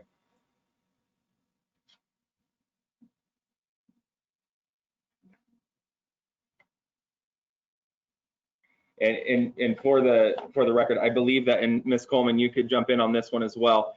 FCS provided two rates, I believe, to go to monthly billing. It was half a percent or something, or does that sound about right? 1%, 0.5% increase in order to do that? I don't remember what the actual percentage was without looking at all the. Very small. I apologize for that. I don't know off the top of my head. Pete, do you remember what it was for monthly versus which we're at right now? It wasn't. It was less than it was less than a percentage point. It was, and I don't believe that it incurred a full FTE. It was only a part-time FTE, if I remember correctly. Yeah, I'd have to look at the document to see exactly. I can look that up while you're discussing. And what did the rates that were approved by council to move forward so far with first reading, did that include monthly billing or no monthly billing? I believe it was no monthly billing. No monthly billing. So that would have to be built in. I wasn't sure if we'd done that or not. Mr. Fredericks? But I'm checking right now just to double check that. Okay, thank you. So in essence, we're not really reducing staff here. We're restructuring what we're doing currently, right? I would agree with that statement. Okay. And from my standpoint, I think that customer service is absolute foremost. And if there's an improvement in a service that we can provide, I would say that we should at least explore it, which we have. And I would encourage council to go with that service. I'm not when it comes to the hiring, I can't answer that. I don't work in that department on a daily basis. But if there's an improvement to a customer service component here, to make it easy for the end user, then I would highly suggest that we explore that and take it seriously. I don't mean to put Mr. Boyce on the spot, but Mr. Boyce, do you think that going to monthly billing would require additional staffing? Thank you. Actually, I do. One of the items that really dictates that additional help is needed is that we're going to have an overlap of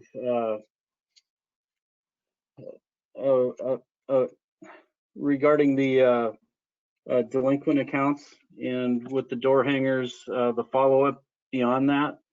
So we're going to be having some overlap with new billing going out and then tying up the last period's billing with those accounts that are in arrears.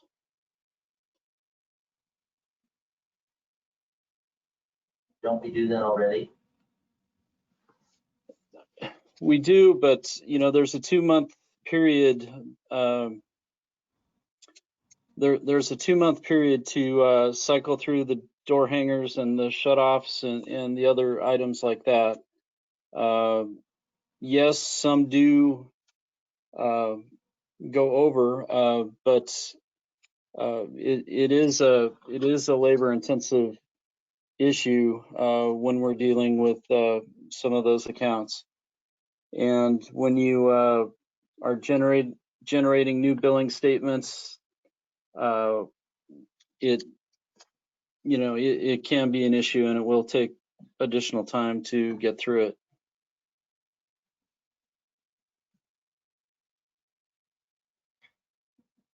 How much time do you think it would take? I mean, ballpark, and I know you don't have an exact number, but. Does the time let me break it down. Does the time that it'll take to do that justify the expense of another person? Well, it's really a policy call.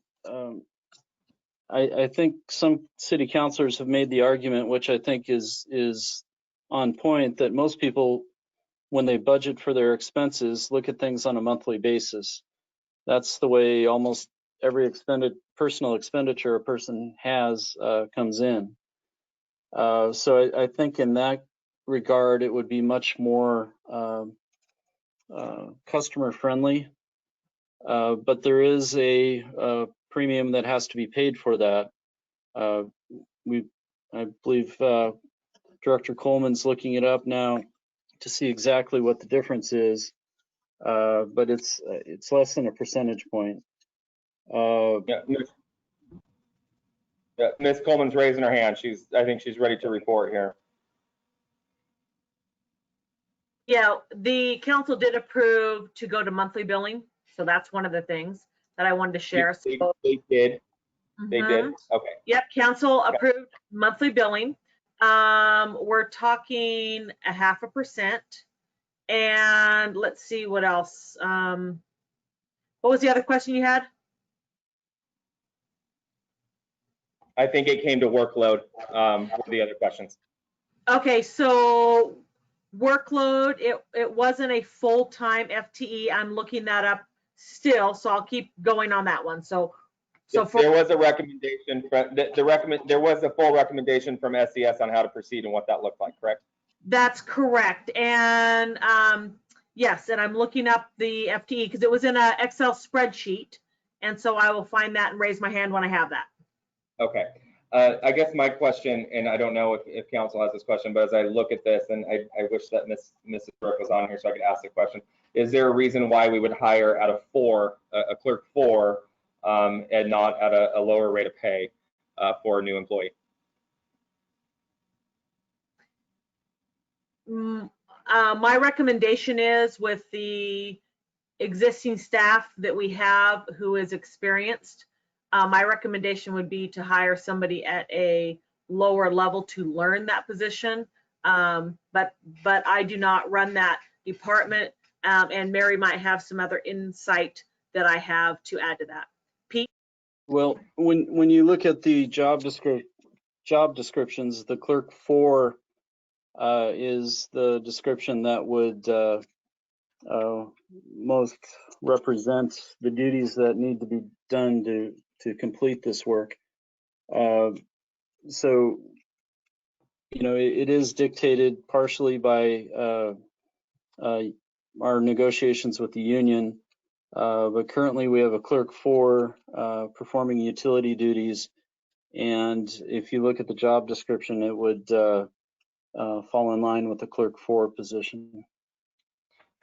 And one follow-up question. It sounds to me then that it looks like we would be looking at existing employees for employee development to move into this, and then hire at a lower rate for more of an entry level in one of those positions that is vacated then. So the union contract dictates that we advertise within the union. We can advertise outside at the same time.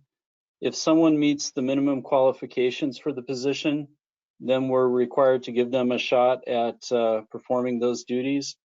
So we'd set up a time period where they would be trained. When you talk about minimum qualifications, what it really means is they'd be up and ready to go into the position with, you know, a small amount of training. Okay. And if not, then we could look outside.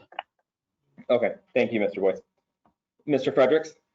To clarify the expense, where will the expense come from? My assumption is the expense would come from what is already baked into that 0.5% number, is that the money would come from the water and sewer funds. Is that correct? Stormwater, water, sewer, and a portion would be coming from general fund. What is the percentage that is coming from the general fund and why? And then I would follow up with that as well. This enhancement is asking for a full-time employee when FCS recommended a half-time. Is that correct? Is that what I just heard? I believe so, yeah. Okay. I'm still looking for that Excel Okay. spreadsheet. So, Mr. Boyce, do we know the percentages from each of those accounts to pay for this line item? Let me see if I can find that. Okay. It would seem to me that it would be 50% from sewer and 50% from water, or in a small portion of the stormwater, but that's, I would think not. Do we, our current utility clerk is paid in this manner without the stormwater general fund, water and sewer funds? Yes, and I believe garbage and recycling is a portion of that also. Okay. I'm trying to find the spreadsheet that outlines the percentages. Just give me a moment here.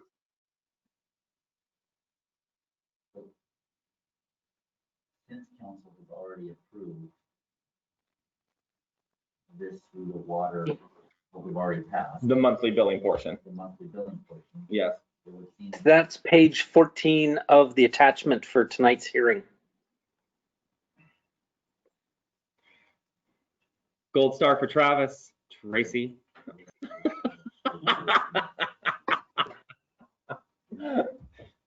No pressure. It's been noted. That's twice in one day. I'm so impressed, Travis. Well done. Okay. Do you guys have page 14, or are they, Mr. Boyce, are you pulling that up? I'm attempting to, yeah. Sorry, Mr. President, sorry that we cut you off. So the assumption is that we are moving towards monthly billing due to the fact that the rate had already, the last action that was taken already included that.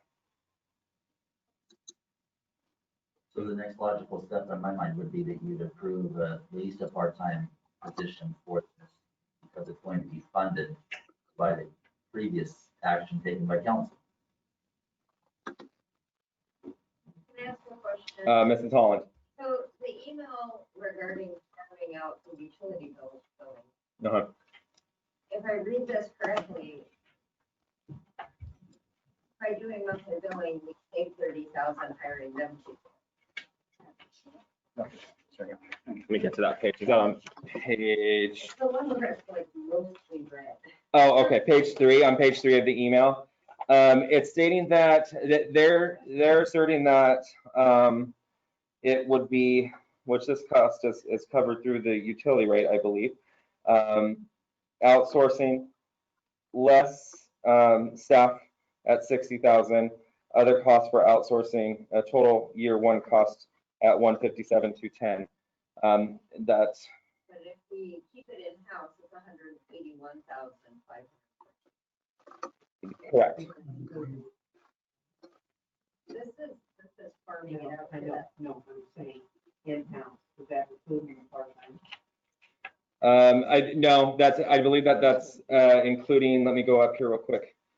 So if we farm, so this is why I understand. Go ahead. So if we farm it out to this company, who is $30,000 less, we wouldn't have to hire a part-time person, because the existing staff members would not be doing all of these other thingies. They can then focus their attention on apparently all the waste control complaints that they get and dealing with past due accounts. That's what, and I don't know how to say the company. Minel, is it? Minel? Minel. That's what, based on the information that was provided by staff, that's what they're saying. Yes.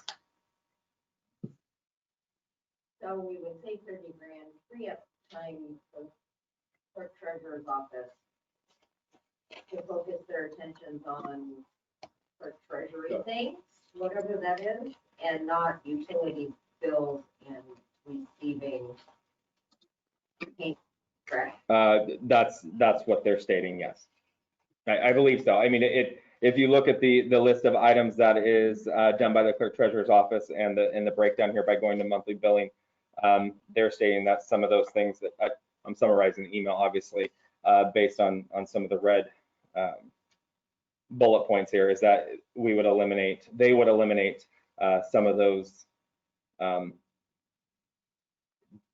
daily obstacles. So the logical question would be, why do you need another person then? Mr. Boyce? I'm sorry, I couldn't hear the question. So on page, yeah, okay, sorry. Did you hear Ms. Holland's opening statement there that I responded to? Bits and pieces. Okay, so Ms. Holland, on page 3 of the email that was provided last week, Minel is, based on the calculations provided in this email by staff, they're stating that in lieu of hiring if we were to go through with the FCS recommendation, we would have an annual cost of 181,514 in year 1 and 2. They're saying that they can actually take care of that, and there would not be a need for staff in-house, reducing that by almost $30,000.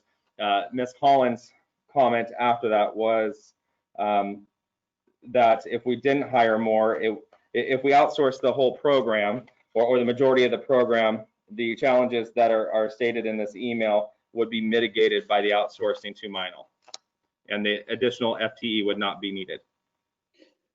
And that could be the case. And I need to remind council too, there may be some union issues associated with the outsourcing that we'd need to work through. I'm talking with our labor attorney right now to see what that would entail, and I'll report back as soon as I can.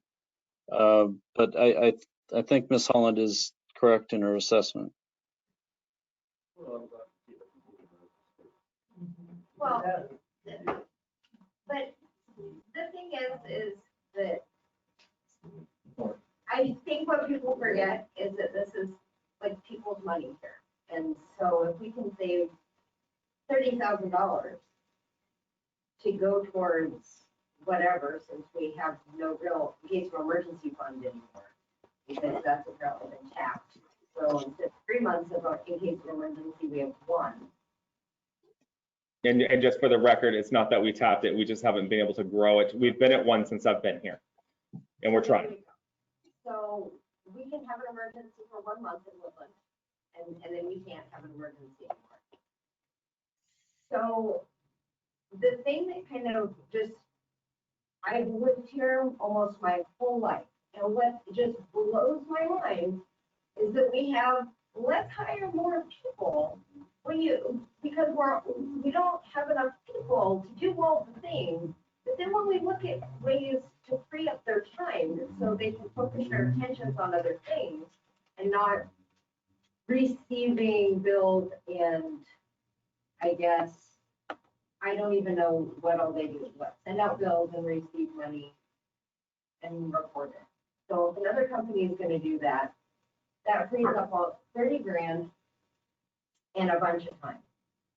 And it seems like a win to me, like, why would you not? Like, I'm in an industry where there's things that I am not set up to do, so we farm it out to other companies who that's their gig, right? It sounds like these guys, with all of the things that they've had, for all the cities that they're working with, these are like legitimate cities who've never had a problem with them and over 6 years' time have not ended their contract. So clearly they're doing something right.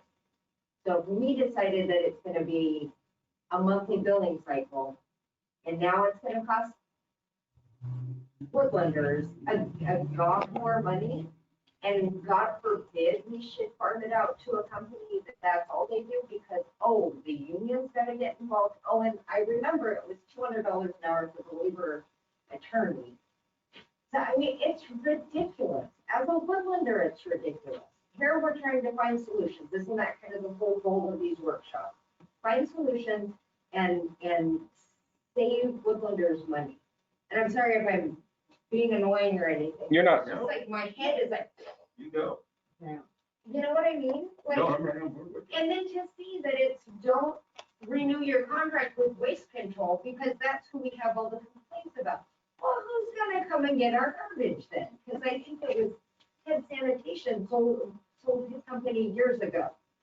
It stopped being a single guy operation, gosh, when I was a kid. Anyway, I'm done. Mr. Smith. So to speak on that, as far as the union between employees, I've been union most of my life, and I have decent benefits, I have decent retirement, and I'm pretty sure I'm never going to move that up. I understand the aspect of union, and the city has made agreements with the union, which is, the union is essentially the members in that agreement. So the city has made these agreements, and so now if the city wants to try to go back on them, there's going to be issues. So if the contract says that they can do this, it will cause issues, it will cause lawsuits, and that will cost the city money. Mr. Fredericks. And I think some of this challenge we have to keep in mind is issues that occur in Olympia. I spoke about this before, that, you know, I thought I could get on council and I thought I could change the world and I thought I could do things differently. But what I have found is that Olympia has in this state has a over the top, in my opinion, pro-union attitude. And we are in what I would consider middle of the road, conservative leaning Woodland, Cowlitz County. And I think that is what I struggle with a lot is I would like to be able to do something. I'd like to be able to say, Mr. Boyce, I want you to move forward and I want you to do whatever you want in the office, in the clerk treasurer's office. But every time that we've had this discussion, there's always limitations on what we can do. And it's extremely frustrating when you're trying to do what we are trying to do on behalf of the taxpayer. But we will sometimes end up spending more money on, but we'll spend $50,000 to, as an example, to save 30.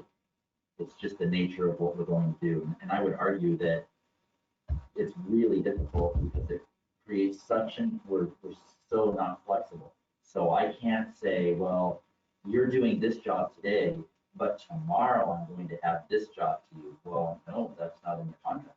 That's not, what we agreed to. I'm not doing that work. And I think that's what the frustrating thing is because we could move forward with a full-time employee in that department, another one, only to find out that there's 20 hours worth of work. And we can't reassign an additional 20 hours worth of doing something else without having to jump through a tremendous amount of hoops. And I think that's the frustrating part, is that you're just hamstrung to only be able to do a certain thing and to try to be more efficient and effective with the resources that we're given to run the city. And that's frustrating. But Mr. Smith? All valid arguments. The only thing I would add is, I think with having Pete in there and actually having a city administrator, I think this can start to be resolved through the bargaining process that they have. Now that you have somebody who's in there more fluently, he can take these issues when they go into bargaining and they can start addressing this. And they can start correcting the contract modifications that they want to do when bargaining time comes around. I'd like to say for the record too, that outsourcing this item, just for clarification and for everybody that's listening, doesn't reduce employees. I just want to make sure that we're all on, that we all understand that we're not reducing anyone. The outsourcing is being suggested that a half-time employee be hired to assist with this. The clerk treasurer's office is asking for a full-time employee to assist with this. The outsourcing company is stating that they can do it without having to hire anyone, but there's no suggestion of losing anyone in the clerk treasurer's office. I just want to make sure that I make that very clear. Current staff stays. We're strictly speaking to the additional staff. So, Mr. Smith, I understand your statements. We're not losing union employees. This would be an additional, but we do have a company that's saying we can do it without putting the expense on the city. That's all. That's what I don't understand, what the complaint would be. All I have heard for the last 5 years, since I started coming to meetings, was we need more people because there's just so much stuff to do. So much stuff to do, we need more people. And every year, we all give them more people, right? So that's an unsustainable payroll situation right there. Because there's so much stuff to do. So we find this thing that takes up so much time that we could have done somewhere else for less money, freeing up their time to do other things, keeping all existing staff employed, but they could do all those things they say they can't get done because of the billing. But they're gonna complain, and it requires a labor attorney. Well, in all fairness, I don't think it'll be the employees complaining, it'll be the union that files whatever the lawsuits or whatever, because basically they're not gonna be getting their money from a new employee. So that's really what it's about, is to hire another person, not the fact that we're giving them, taking something off their plate. Well, I mean, think about it. I mean, this might just be me, and this is no offense to you or your union people. I'm not a big union guy. I've been in unions before, and they've never done a damn thing for me. So I all full disclosure, I do have to basically ask. That said, in this situation that we're talking about, we're not talking about screwing any workers over. We're not talking about taking away any workers' rights. We're not talking about not promoting somebody or anything else. Historically, unions are supposed to be taken care of employees. We're just talking about saving the city money and outsourcing to another place. So the fact that hypothetically a union may file grievances or drop lawsuits against the city for us doing our job and trying to save the citizens money, I look at it as kind of holding my gun in my hand. I don't like it, and personally, I would rather go through the lawsuits than drop down on my knees and kiss the shoes of the union just because they say that's what we have to do. That's my soapbox moment. Mr. Smith? So as far as a grievance process, more than likely it's not started by the rep at the union, it's started by a member on site. He will file a grievance with the rep, and that will start the process going. It would start with the employees at that point. As far as whether or not we can do this, my argument is not whether we can do it or not. I don't know what the contract reads. I'm assuming that's up to Pete to try to figure out if it can be done, and then bring that back to us and say that, yes, I think we can do it, and it will not be a violation of the contract. Or, no, I think it would be an issue, and I think we need to talk to the union and see if it's going to be an issue, and bring it back to us, give us all the facts, so that we can make a proper decision. Mr. Fredericks? I think we've already made that proper decision, whether proper or improper. I think we've already made ship to sail as far as that, but I think there's further discussion that should be required on that. I would say, just to point out, I heard the term that we're adding and adding and adding people. We actually have less people in the clerk treasurer's department than we did in 2010. We've not increased any additional staff for that. As a matter of fact, we actually do not have the half-time records account clerk anymore. Is that correct? Correct. Okay. So we actually we did, the city went through some reductions that you're aware of at the beginning of COVID, and those have not been reinstated at this time. We have the same amount of staffing that we've had in that department for over, I want to say 12 years now, and probably earlier than that. So, but that can be said for almost every department in the city. Our public works department has the same number, or maybe even less. And I know Ms. Coleman could speak to that. We have, I think, the same amount of people in that department since I joined the council in late 2008. Well, we might be back there. We did reduce down by 2. Okay, so it's further, because we don't have summer laborers anymore. Correct. Ms. Coleman, can you just speak to the staffing? It's been a long time since you've added another employee in that department. Yeah, we've actually been low, a minimum of 1 employee for a number of years. And this, when I came on board after the first year, we were able to add that person back on. And then we hired 1 additional that was in need. And we have given up all of our park labor. So the part-time park staff, as you know, I've given that up 2 years in a row to try to keep on 1 full-time employee. But we are actually down 2 full-time employees from what we've been in the past. And we have given up that park labor, just an FYI.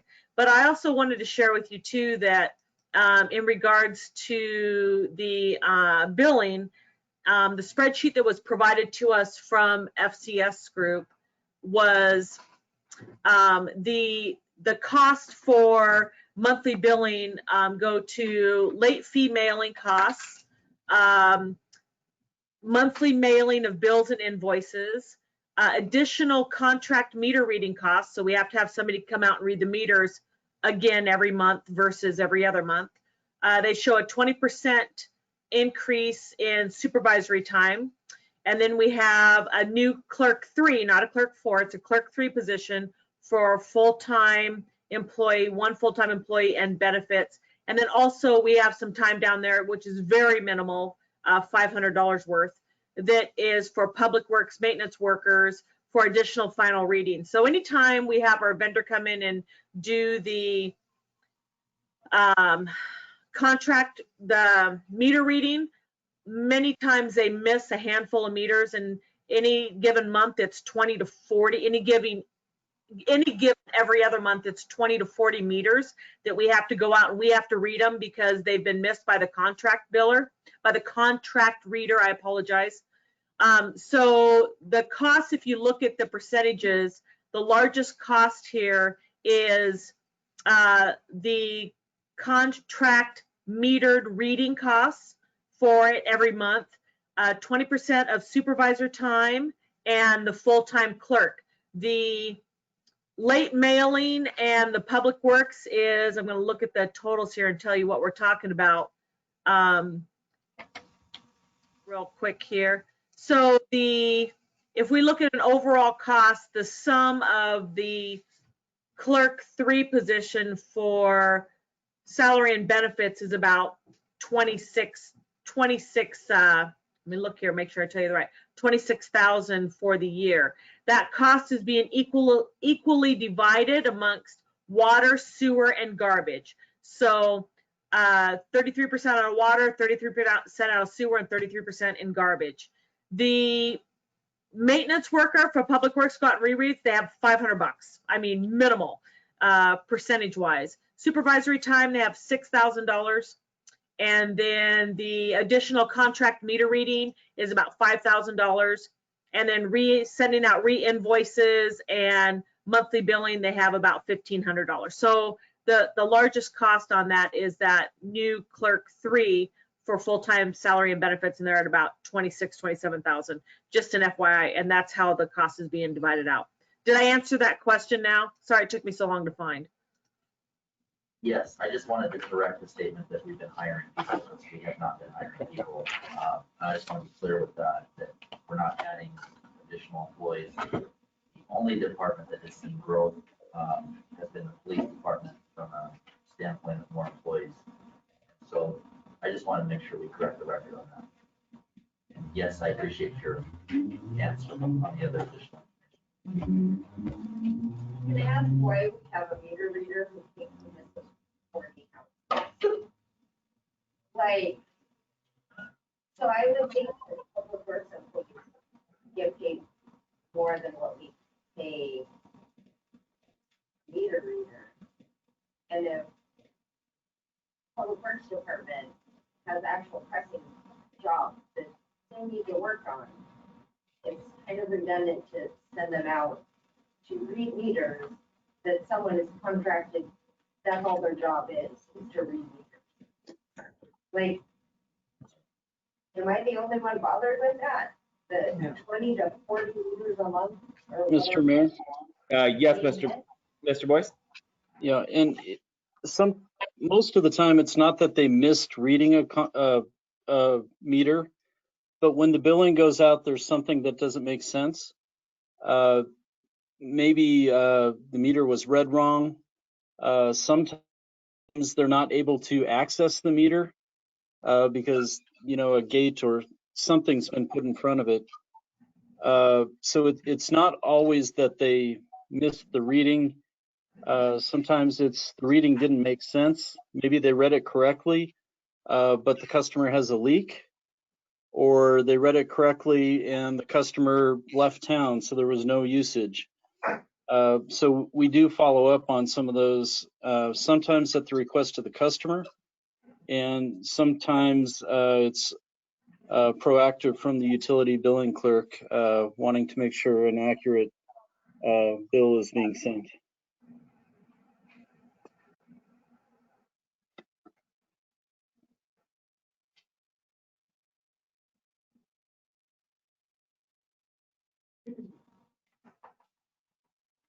I just say I know somebody who had a padlock, did not know they had a padlock on their meter for 10 years that they lived in their home. So we always wondered how they actually read the meter. Just want to put that out there. So, and she used to sit here, so I just think that's kind of interesting. But anybody else want to go on a tangent about enhancements? Mr. Fredericks? So I just want to clarify, since the council has moved forward with the monthly billing, my assumption would be that since that's what we've asked for, that is going to be changed in the budget to accommodate the request. I believe it already has been put into the budget. Is that correct? Well, I guess we just made the change or just approved first reading. It's currently in the budget. So that accommodates any additional staff that may be needed. Correct. So the question really is more on the contracting point of view. So if the city ends up contracting that service, we may have to move some funds, and maybe it could even be a reduction at some point. Okay. Well, is there a way that we can look and see what the contract does say to see if going with is even an option at this point? Right, Mr. Mayor? Yes, go ahead. So I'm consulting with the labor attorney, I've had a conversation with the union representative. The union hasn't stated, what they intend to do or not do. They've just told us or put us on notice that they consider utility billing union work. So the contract itself doesn't define what union work is. However, there are, case law out there that talks about and gives guidance as far as what union work is.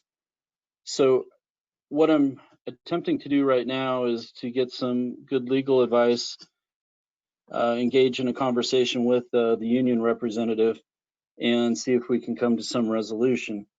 Part of the question was, how much work do we put into it until it's kind of a chicken and the egg thing. How much work do we put into it at this point before we know if council wants to go that route? And council can't really make that decision until you get more information. So what I'm attempting to do right now is get you some good information about what could happen, what the risks are, what the benefits are, what costs might be incurred by the city, or what money may be saved by the city. So as soon as I have that information, I'll report back to council, and we'll go from there. But we'll try to give you enough good information that you can make a sound decision. Mr. Boyce, hasn't the ship already sailed? Excuse me? Hasn't the ship already sailed? Mr. Fredericks asked. Well, I'm not sure what respect you mean. So Here's what I'm saying. So if we move forward with adopting that already, is the suggestion that you're going to come back to us and say, we just can't do it? Here's your choices. It's bad choice A or bad choice B. Either one's a bad choice. And we want to go with the good choice. Well, I think the question is to accomplish a monthly billing, which council said we want monthly billing. What's the best way to do that? Is it an in-house employee, or is it contracting that service? So that's where I see the question being. And to be clear, we're not changing anybody's job. Maybe they might do something different when they come to work, but they still have a union job. They still have union benefits. They may be asked to do something other than, say, water and sewer billing. Maybe we have them do some records retention. We're not asking for a pay cut.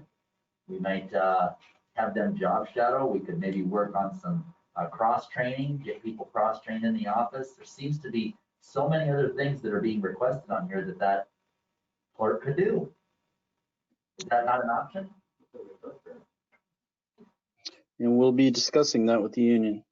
Excellent. Well, I look forward to that. Look forward to that discussion.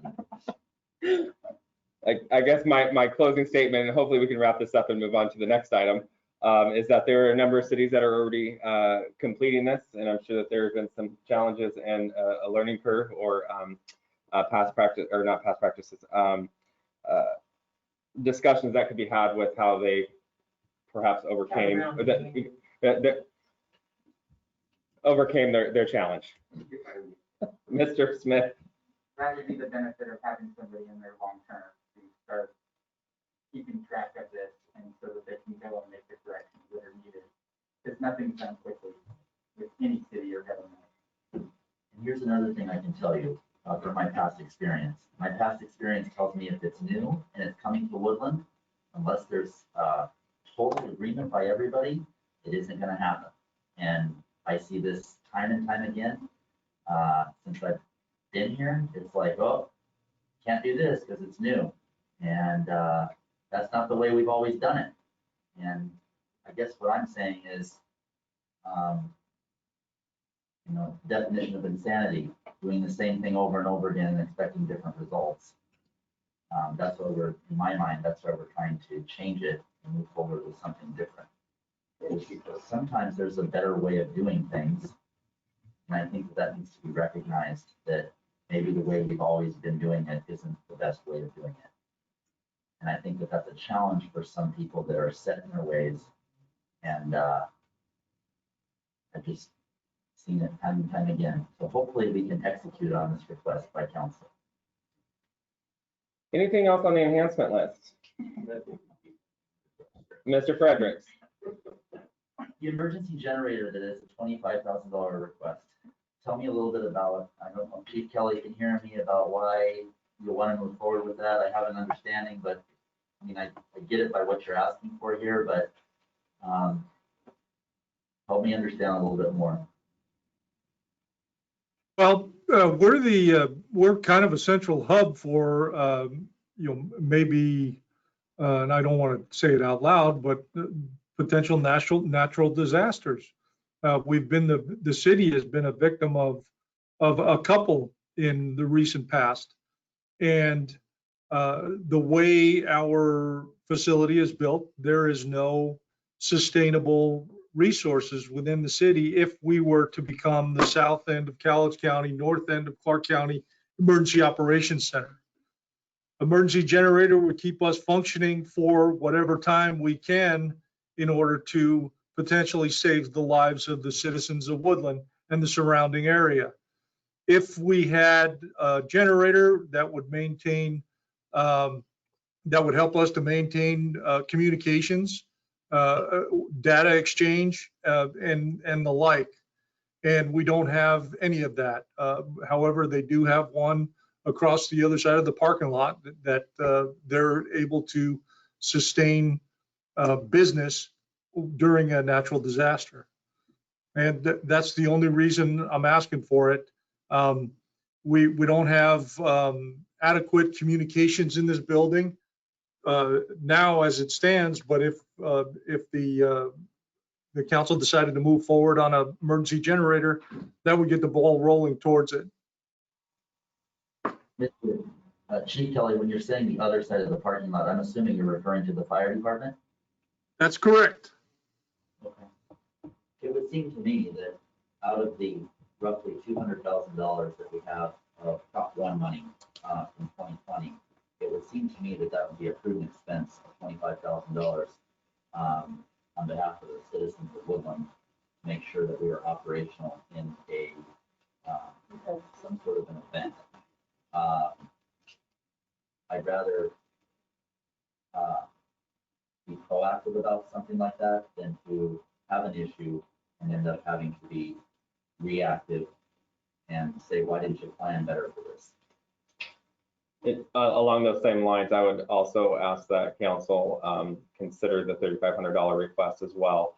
I believe it's line 3 on the enhancements. Yes, to allow for that service to come in here as well. In my real job in life, that is my job, is to communicate and to work out of the types of centers that Chief Kelly has just described. That is an essential service, and if this is our central communication point for the south end of the county, not to mention the Yell Valley and the city of Woodland ourselves, and more than likely Kalama as well. It would be in our best interest, I believe, to make sure that our infrastructure in this building is at what we can. It's not a huge expense, but it is a service that I think that we should have. There's a number of items that come across that service to include news, broadcast, emergency services, and those types of things. So when you're looking at the generator as an option to keep this building going during an emergency, I would also encourage you to also couple that with the line 3 of that enhancement request as well. Unfortunately, yes, unless we got something somewhere else. It comes from the general fund, but it should be duly noted that it was a public safety expense and should be subtracted from that final balance of 199. And I think that's something that should actually be spent this year, right now. Or start the process. That's just me. I'm only one member. I can't do budget change for one member, but I would actually definitely go along with that. After sitting at City Hall downtown when we flooded in '96. Yeah, that was White. So Mr. Kelly, or Chief Kelly is absolutely correct when he says that Woodland seems to be an epicenter for, we were an epicenter for, many of you might remember, I wasn't around, I wasn't all that old, but D.B. Cooper, that was all done in Woodland City Hall. We also had Mount St. Helens, which was also at the old City Hall. So, and I think 1996, when we had our flood, that was also done. Command center there, so. Our landslides in 2015 and 17, I believe, was also, this was the hub for that as well. You know, so In 1996. Oh, yes. I don't think there's no objection, or it's okay if someone objects, but I think it would be pretty move forward with that request now. And You have a number of subject matter experts to include the chief Jackson, myself included, I would say on that as well. Mr. Smith. So that television or similar product, I'm assuming that's paying for cable, so that would be a yearly cost. Annual, ongoing, yes. And Ms. Coleman might be able, the chief and I were discussing this at a earlier time. Ms. Coleman, is there a public, are you aware of a public billing that comes from the cable servicer for a public price for public entities? I'm not sure what you're referring to when you're talking about a public billing for cable. Are you talking about for a wastewater plant or water plant? What are you talking about? No. Is there a public rate, sorry, for public entities? Is there a lesser rate than they charge like a residential customer? No, actually, no, not at all. We have, sometimes they'll provide us a service over a residential customer. If they have outages, they'll try to get us on, but that's few and far between. We've had problems with our service at the water plant when our SCADA system goes down. So no, we don't get any discount for being a municipality from cable or phone that I am aware of, unless it's Mary has. At one point, if you could do me a favor, at one point there was discussion that if it was shown in, if the average person could walk into the building and see the cable playing or you know the TV running, that it was a service that was provided for free because it was to the general public. So my understanding is we did receive at our public works shop, the cable service was provided for free because we had another service. I'm talking about the TV. We had another service that was paid for. So they gave that to us for free. I don't know if that's for free any longer. I need to talk with Mary on that because I know we had talked about that at one time and it was, but I'm not sure if it still is. Okay, thank you. Did I hear an objection? So the cost could be lower for cable this year if we started it for this year. Possible. So, I guess we just have to make some calls and find out. I'm not opposed to it. We want to start the process going.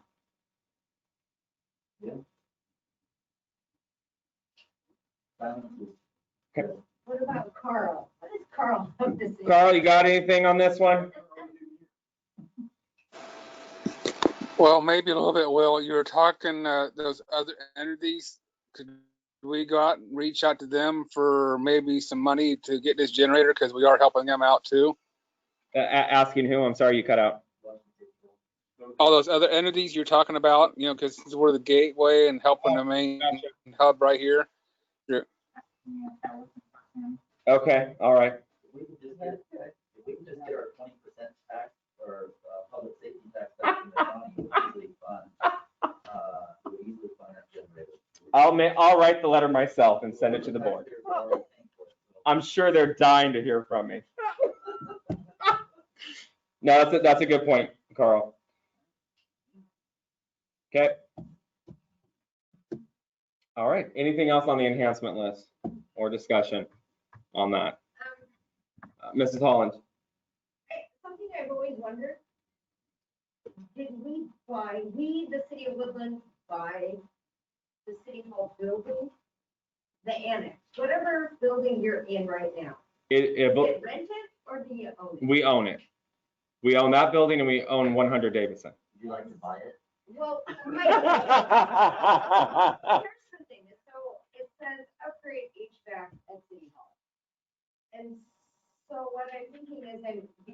building is like as far back as I can remember.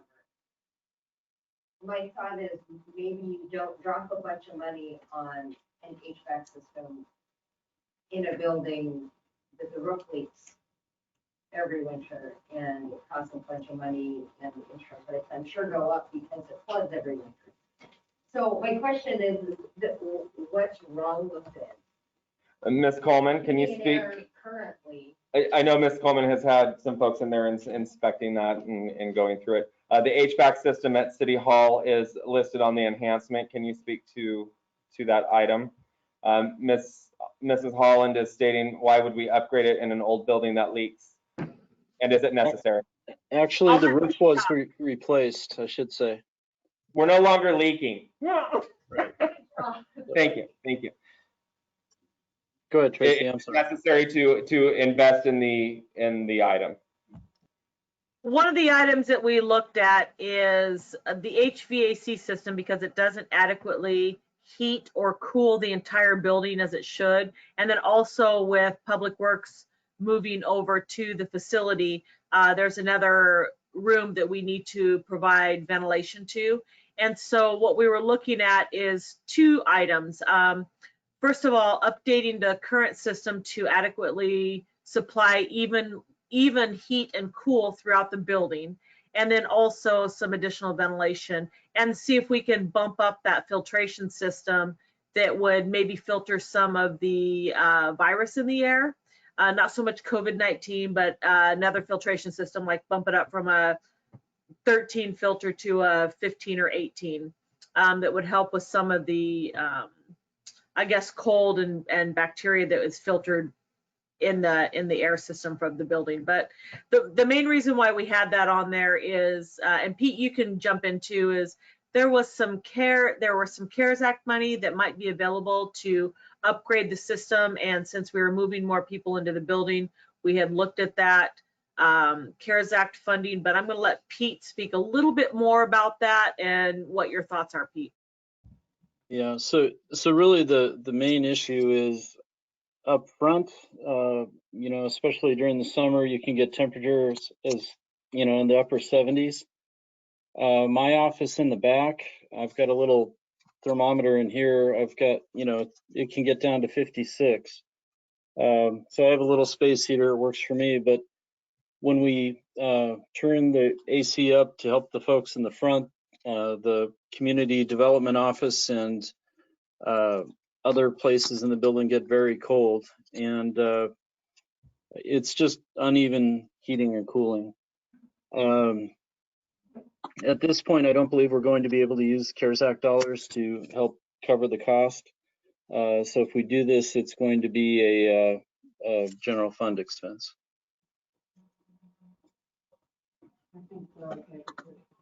Who does? Carl, did you have a question? No, I just put my thumb over the camera. Thank you, Carl. Who was asking about the HVAC system? Mrs. Holland. Further question on that, or was your? So enhancements, where's this money coming from? Where are we supposed to find it? Like that end fund balance from next year? Because like we didn't have, what is that thing called that you do every spring that gets put off forever? Oh, our retreat. That. Yes. Okay. So we didn't have that. We've not had anything like, I only know how to apply it to stuff I don't do here. It's like, you have like a 5-year planning session, or a strategic planning session, where you kind of have all these things and you kind of map them out as to what you want to do. Council meetings really aren't for them. I think it's more about creating policy and stuff. But this is the only time this workshop's about the only time we get to discuss these things. But then nobody remembers them down the road. And there's some really valid, important ideas happening and some really good organic conversation happening. But is there a way that we could maybe figure out a time and do like a 5-year planning session of what needs to happen over the next handful of years? You know what I mean? Like, I've heard about City Hall for forever. Mhm. I agree, it could like just crack off the side of the, who knows, because it's old. But, so what do you do? We don't have a plan in place for that. You had ideas, you have, and a partnership with the visitor center that would kill two birds with one stone. We have all these variables that we're on about, that kind of stuff. But to do that, how to build up the, in case of emergency fund, how to get things in these enhancement lists that aren't necessarily able to be funded right now, but could be funded later. You know what I mean? Like, So some of- things that you could. When you look at your list, some of the things that have been implemented over the years, which started right before I got here, especially with the police station when it came to, I believe the cars was one thing that Chief Crochet started, was the rotation, making sure that that equipment. Clerk Treasurer's office is very good about rotating out our technology, making sure that our computers are on a rotational basis in there, so that we've got those funds set up and those plans are in place to keep us up and going that way. So each department has their things that they do in order to do equipment replacement. Some of those bigger items, such as like City Hall and the Visitor Center, those types of things, until we get to a point, and this is me talking now from my mindset, and Mr. Boyce and I are on the same page with this, until we get to a point where our reserve account is at that emergency level, we can't really plan for building a new City Hall, and that's why we try to get so creative with the grants and trying to figure out how we can partner with other agencies to make things happen, because until we get to that point where we feel comfortable that if there was an emergency, then we can start those conversations. But until now, we're band-aiding everything because we just don't have the available funding. Probably not what everybody wants to hear, right? But we try. But we try. We try to do little fixes along the way to make it comfortable for folks and to move on. But until we get to the point that our reserves are at an acceptable level, we can't really plan ahead for the types of things that you described. Mr. Fredericks. In 2015, the city actually partnered with an outside.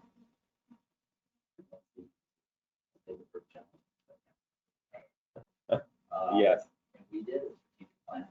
Now, some on this council, at the time we adopted the plan, wanted to make some changes to it, we didn't move forward. But we do have a strategic plan that outlines the next 5, 10, and maybe even 15 years. And kind of the idea behind that, I've always said that our strategic plan should be attached to our budget, because really this is our plan. We should be funding the plan through budget. That's what we said we were going to do when we adopted the strategic plan. So I think it might be good,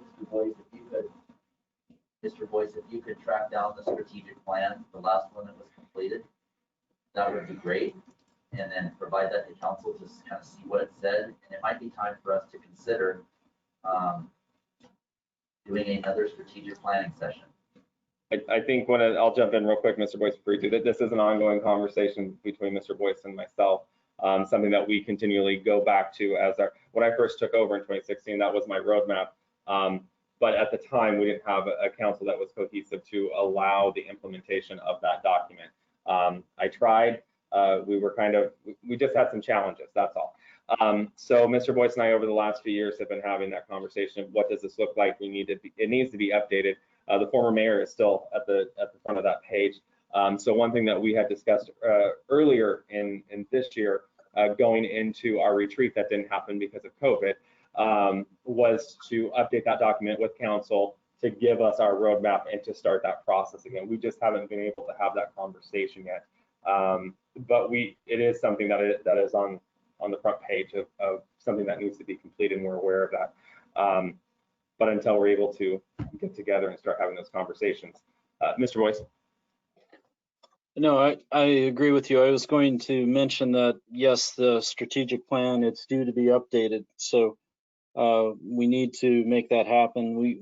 The mayor and I have talked about changing up the format a little bit. There's a lot of narrative in there right now that, doesn't seem very useful. But we need to have a conversation with council so council can direct us, as far as what the city priorities should be. So yeah, I think we're all in agreement that that really needs to happen. Yeah, I will tell you that one of those items that was in that strategic plan was an additional park on the west side of town, whether it be small. That idea was brought forward to council because I thought it was in the plan. We had the opportunity to do it, and my side of the table, and I'm not throwing stones, I'm just stating an example of trying to implement. We were told no, it wasn't necessary. We didn't want to invest in it. It wasn't a priority. But yet here it is in this document, and we're trying to move forward with this document, and we're told no. So I think that we do need to sit down and have a conversation to figure out where the temperature is and where we need to go with that. Park that I buy, right? No, that's on the east side. No, not the dog park. My understanding that we would need help with this. This isn't something that we just, sit around the table and come up with a strategic plan. There's a lot of planning of just the planning process. So is this something that we would typically hire out and have help with? In my opinion, at this point, I would say no. Mr. Boyce says, and he might have a different opinion because I'm answering for both of us right now.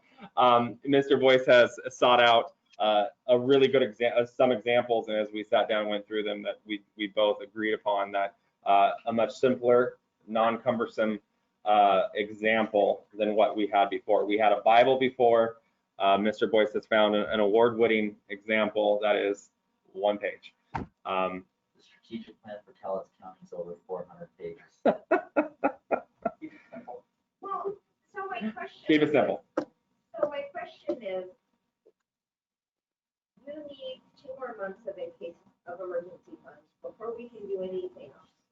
My opinion. So how do we? Well, that council's direction. That's policy. But no, but that's you just said that. So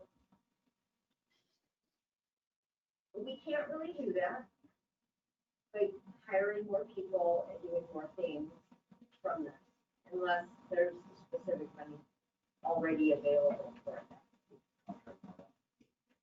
Right? So now I go back to the thing with the extra sales tax revenue stuff. How does that become a thing? How do we make that, like, there's a new business that nobody budgeted for, Okay. that there's more money? So I think you said that was a policy thing where we would have to make that an actual thing everybody voted on. So, similar to what Mr. Fredericks brought up about restricting funds and starting that savings account and starting those processes, or putting the policies in place to allow for something down the road. Similar to a park impact fee. Look at a park impact fee. Anytime there's construction on a new resident, a little bit of money goes into an account. It's restricted funding, and we do a new park with it. Someday, eventually, we just continue holding that money until it's time to pull the trigger and make it happen. But we are compliant to a previous council's decision that there needs to be the 3 months. That was under Grover, correct? It wasn't me. That was a policy decision adopted. So the council did not have effective financial policies and procedures. So the council said, what optimally do we want? What is the standard? So we adopted a financial policies and procedures document, which is what we did. And the challenge is, that's what we want. That's the goal that we have to get to. Now, many could argue, we could definitely argue different ways to get there, what services we could cut, what cut services, we could raise taxes, there's many ways of getting there. But I think it's been extremely painful to make some of those tough decisions about what you're going, that's where we're at with either cut. I'm not sure we can raise all that much revenue. I think that's the challenge we get to is many of the cuts are painful. And they're things that the citizens of Woodland expect a city to be able to offer. And I think that's where that's at least in my perception of the struggle, and it's extremely uncomfortable. Because we're a small city, we all know who's in what position, and who does what, and so it becomes personal.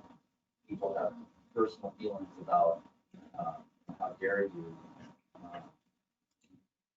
make this decision because it's personal to me, it's my job, it's my livelihood, and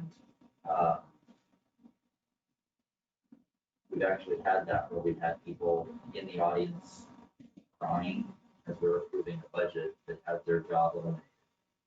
And it's not a good place to be, but we've been there before. And I really think that that's the challenge of what do we want to cut to say, we need to get to that 3-month number. How are we going to start doing it? And we can certainly do that. It just requires us to force certain things from policies. Of saying, hey, we should direct staff. You need to find $100,000 in cuts because we want to put $100,000 towards our reserve fund that should have 3 months. Great.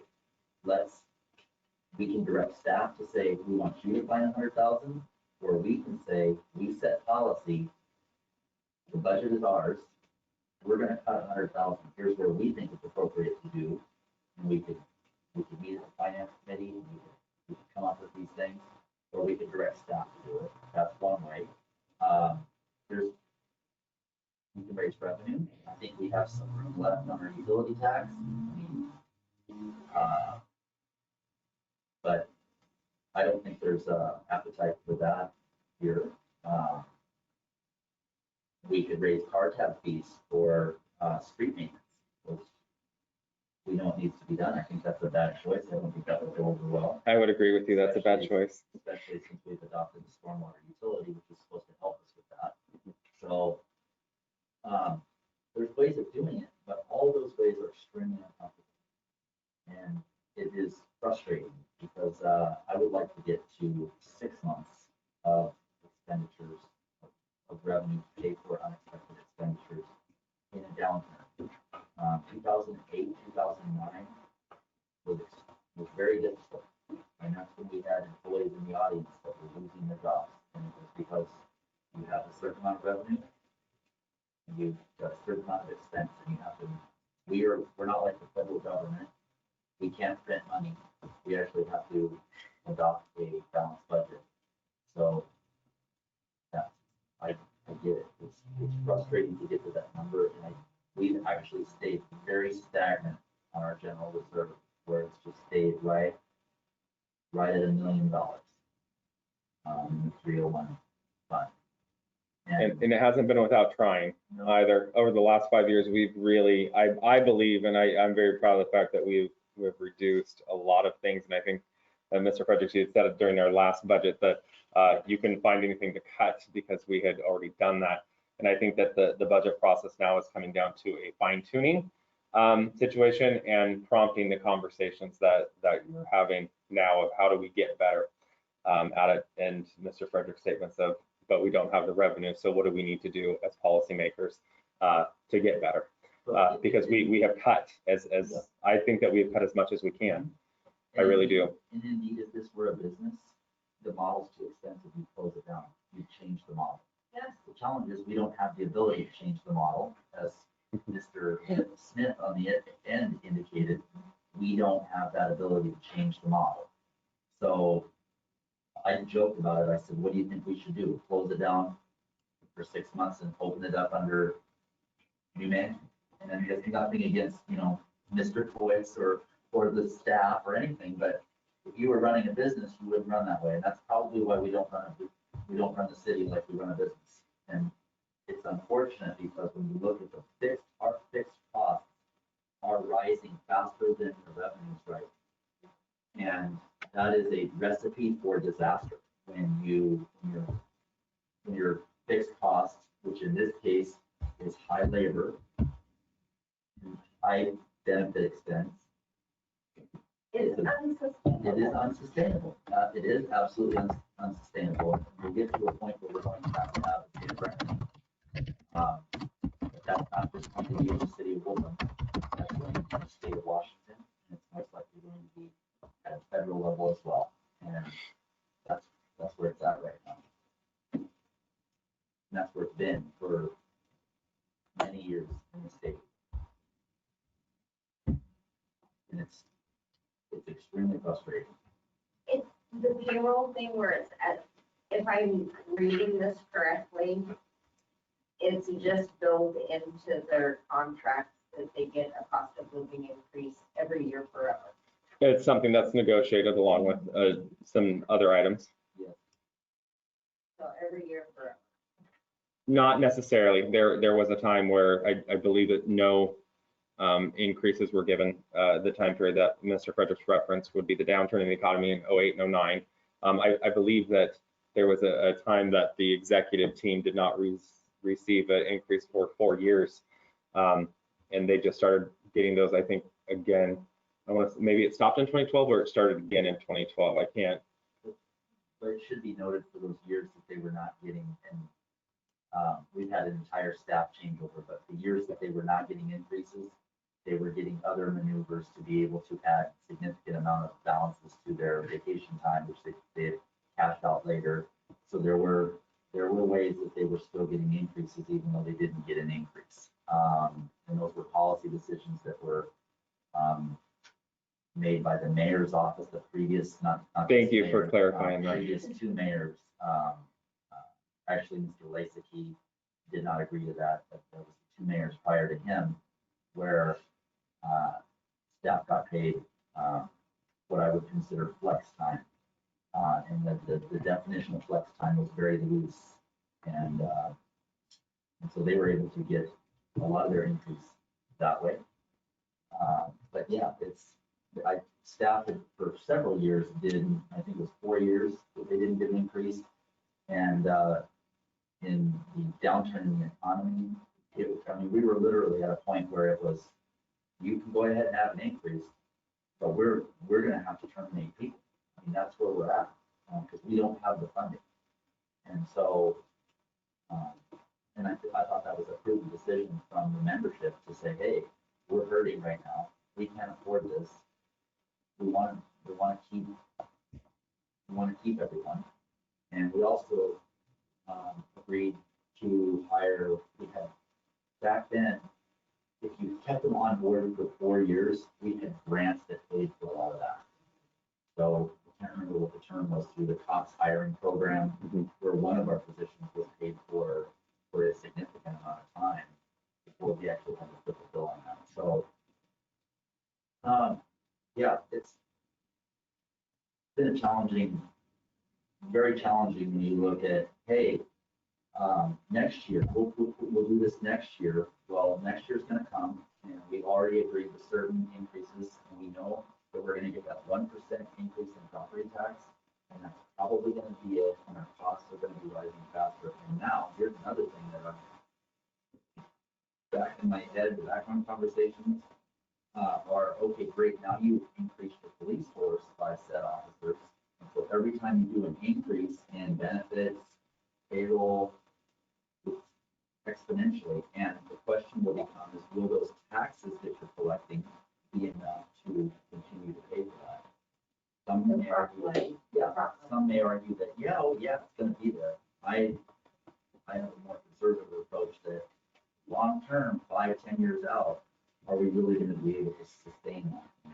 Maybe even 3 years, we might be planning that as well. So I agree with the challenge to increase what we've asked from the financial policies and procedures to get us up to that 3-month mark. It's just, it really has not, it just hasn't changed for at least 9 years. And it was way less than that. I mean, we've actually improved. It was down to $250,000 at one point, and we actually had a mayor.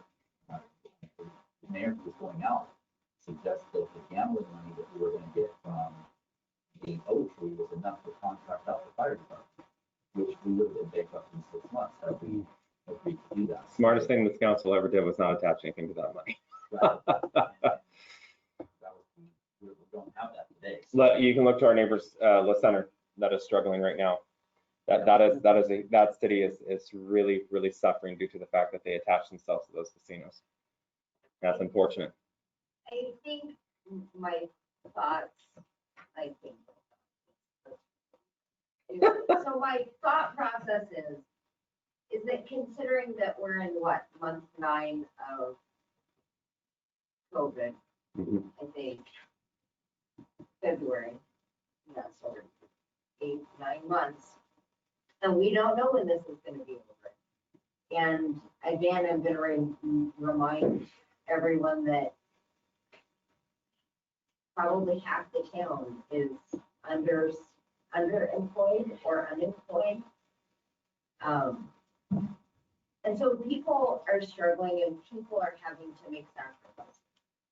So the people who fund the city and the people who fund those positions are having to make sacrifices. And we've already raised utilities with the assumption that there are things like roads that are failing and sewers and things like that that have been neglected for years and years that are going to come to a point where it's going to cost a heck of a lot more down the road to fix it. So we raise utilities so that public works can actually do their job. So that's about it. And raising the property tax by 1%.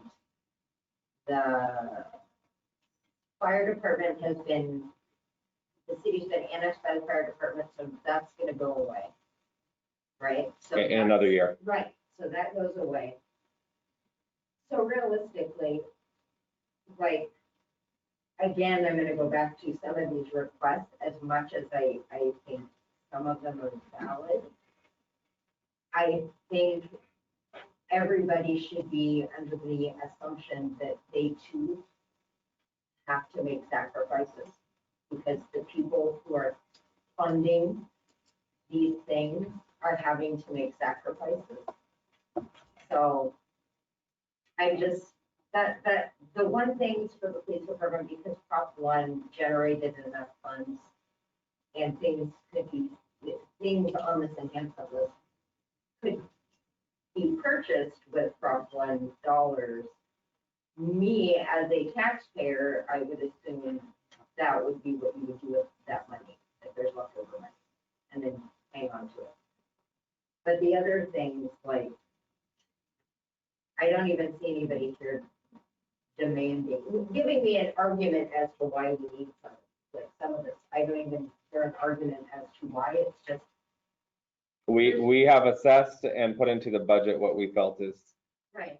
And utmost necessary. like some of the stuff is kind of, right, it's remodel the front of the city hall.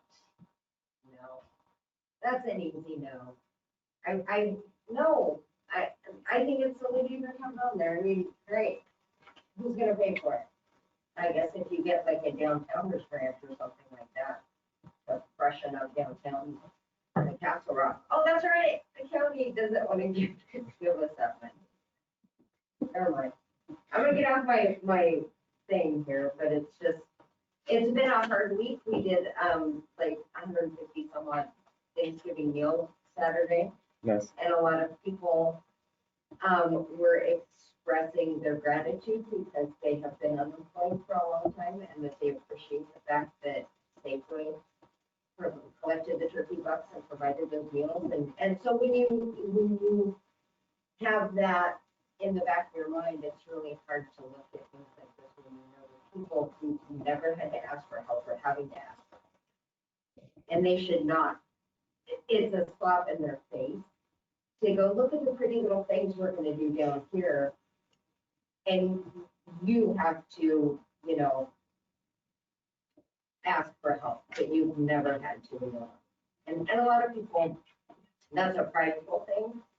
And so I just kind of, that's the perspective I'm coming from looking at it, because it's just kind of so, to me, to ask for wish. It is, it's a wish list. And the reason I was so down for the Sally Port cover is because I remember when Chief Crochet was asking for it and why he thought it was valid. And it's a safety thing. And when it's a safety thing, I think we can all agree that the safety of our police officers is important. I think Prop 1 proved that. So that's a given. And don't know why it's taken this long for us to have a conversation about it, but I hope that he gets it next summer. Keep help. But that's, I mean, to stuff like that, that's a safety issue. And I understand the HVAC thing, and if y'all can write a grant for it, knock yourself out. But like the other silly stuff is just, you know, you can have the cupcake without the icing. It's better for you anyway. Thank you, Mrs. Holland. Mr. Fredericks. We have to remember that I think the clerk and the annex was a 5-year solution. We've been there 20 plus years. Yes. I believe Mrs. Riff has told me since 1998. Yeah. I think. 2 years, somewhere in there. And so the HVAC system seems to be something that like we really should take a look at.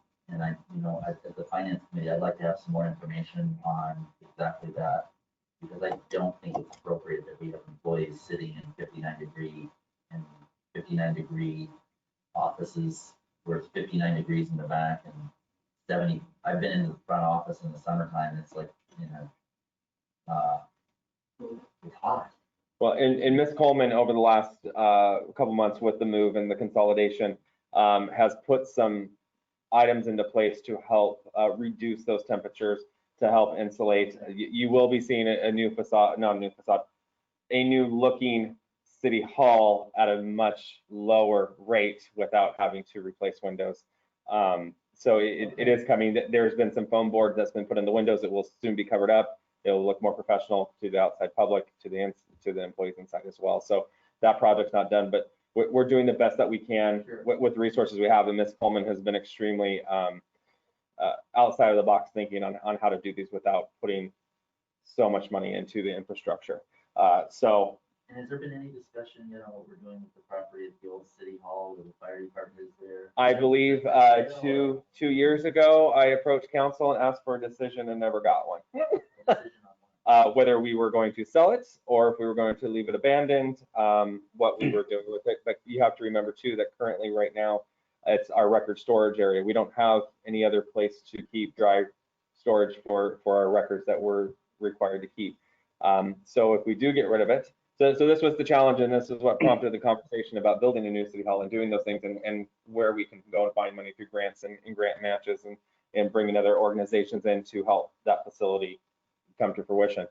Mr. Mayor? We own that what's that?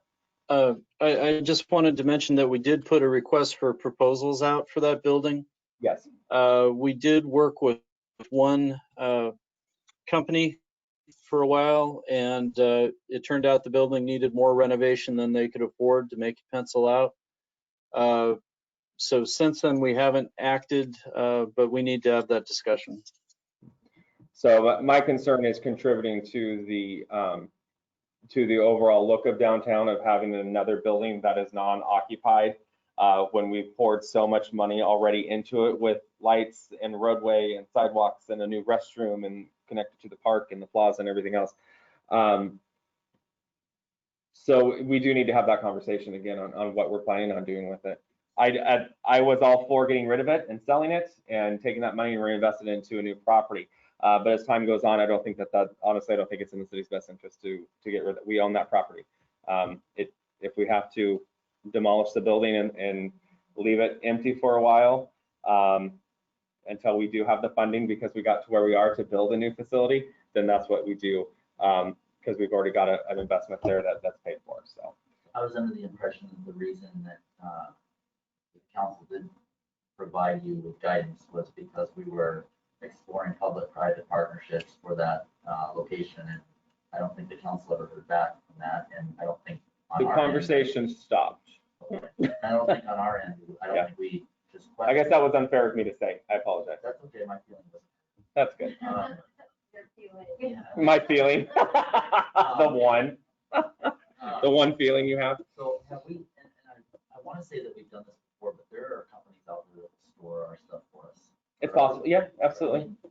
There's a cost. I think there's a certain amount of maintenance that is going into that building that I'm wondering We pay a little bit of power. We still have some water. We have to keep the temperature at certain, to keep the record safe and those types of things.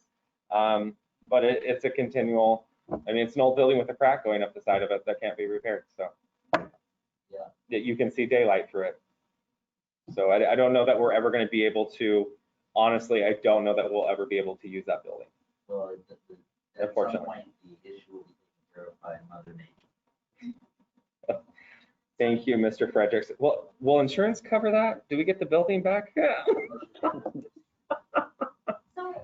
It is insured. Everybody from Public Works here across the parking lot, they're moving to City Hall. Yes. So then what's going in that building? The fire station will eventually expand. That's always been the plan. Public Works eventually is going to have to move. We just sped that up due to COVID and trying to reduce costs other places. Eventually that fire station will wipe out that building.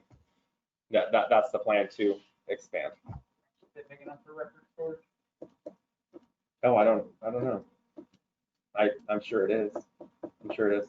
Might be cheaper to maintain that one than The big one. Mr. Fredericks. Question, it's 5 minutes prior to it being over, but I guess my question is, do we have enough, does the council have enough to move on to avoid us having to have an additional meeting on the 30th of November? That's my final question this evening. Are we safe to move forward with first reading of the budget at the first meeting in December? Is there anything else that council would like to discuss, any member, or have your concerns, challenges, whatever you want to call them, have they been satisfied? And I've got a small list of things here that I do need some clarification on because it was only discussed and not actually told to do. Let me just go through my list real quick and I'll try and make it fast here. It sounds like HVAC system on the wish list is going to further discussion, further research, and taken to the finance committee for further discussion. Humane Society will be asking for, we don't need to go over that, I already did, a generator, $25,000 out of Prop 1 money. Is there objection to putting that into the budget? I think the request was suspended this year. Was suspended, spend it this year. And same with the line 3 there. Okay, spend this year. Okay, I didn't catch that.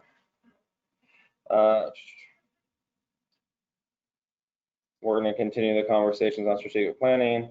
And okay, so the only other thing that's really on the table then, it sounds like, is policies moving forward on how we get to a better reserve account, what policies council wants to put in place. And it sounds like that will be a retreat type item, and maybe we'll just start doing workshops. And that's all brought up some good points. What do we do with the new revenue that comes in from new businesses? Restricting of funds coming in January on the Prop 1 money. Is there anything else that we need to prepare for any conversation when we talk about, do we need to move forward with restricting funds of the lodging tax dollars to build a new facility in 3, 4, 5 years, whatever it may be? Is that something that council wants brought back forward next year? Discussed okay. In a retreat, if we have one. But this time you can't put it off. Last year, early in the year, I think it got pushed, and then we had. Yeah. Okay. So. I think this needs to be scheduled and Mayor's fault. I accept full responsibility. Yeah. Okay, so then I'm without objection. I've got 2 minutes without with any objection to bringing forward for first reading December 1st the budget that's been presented at this time.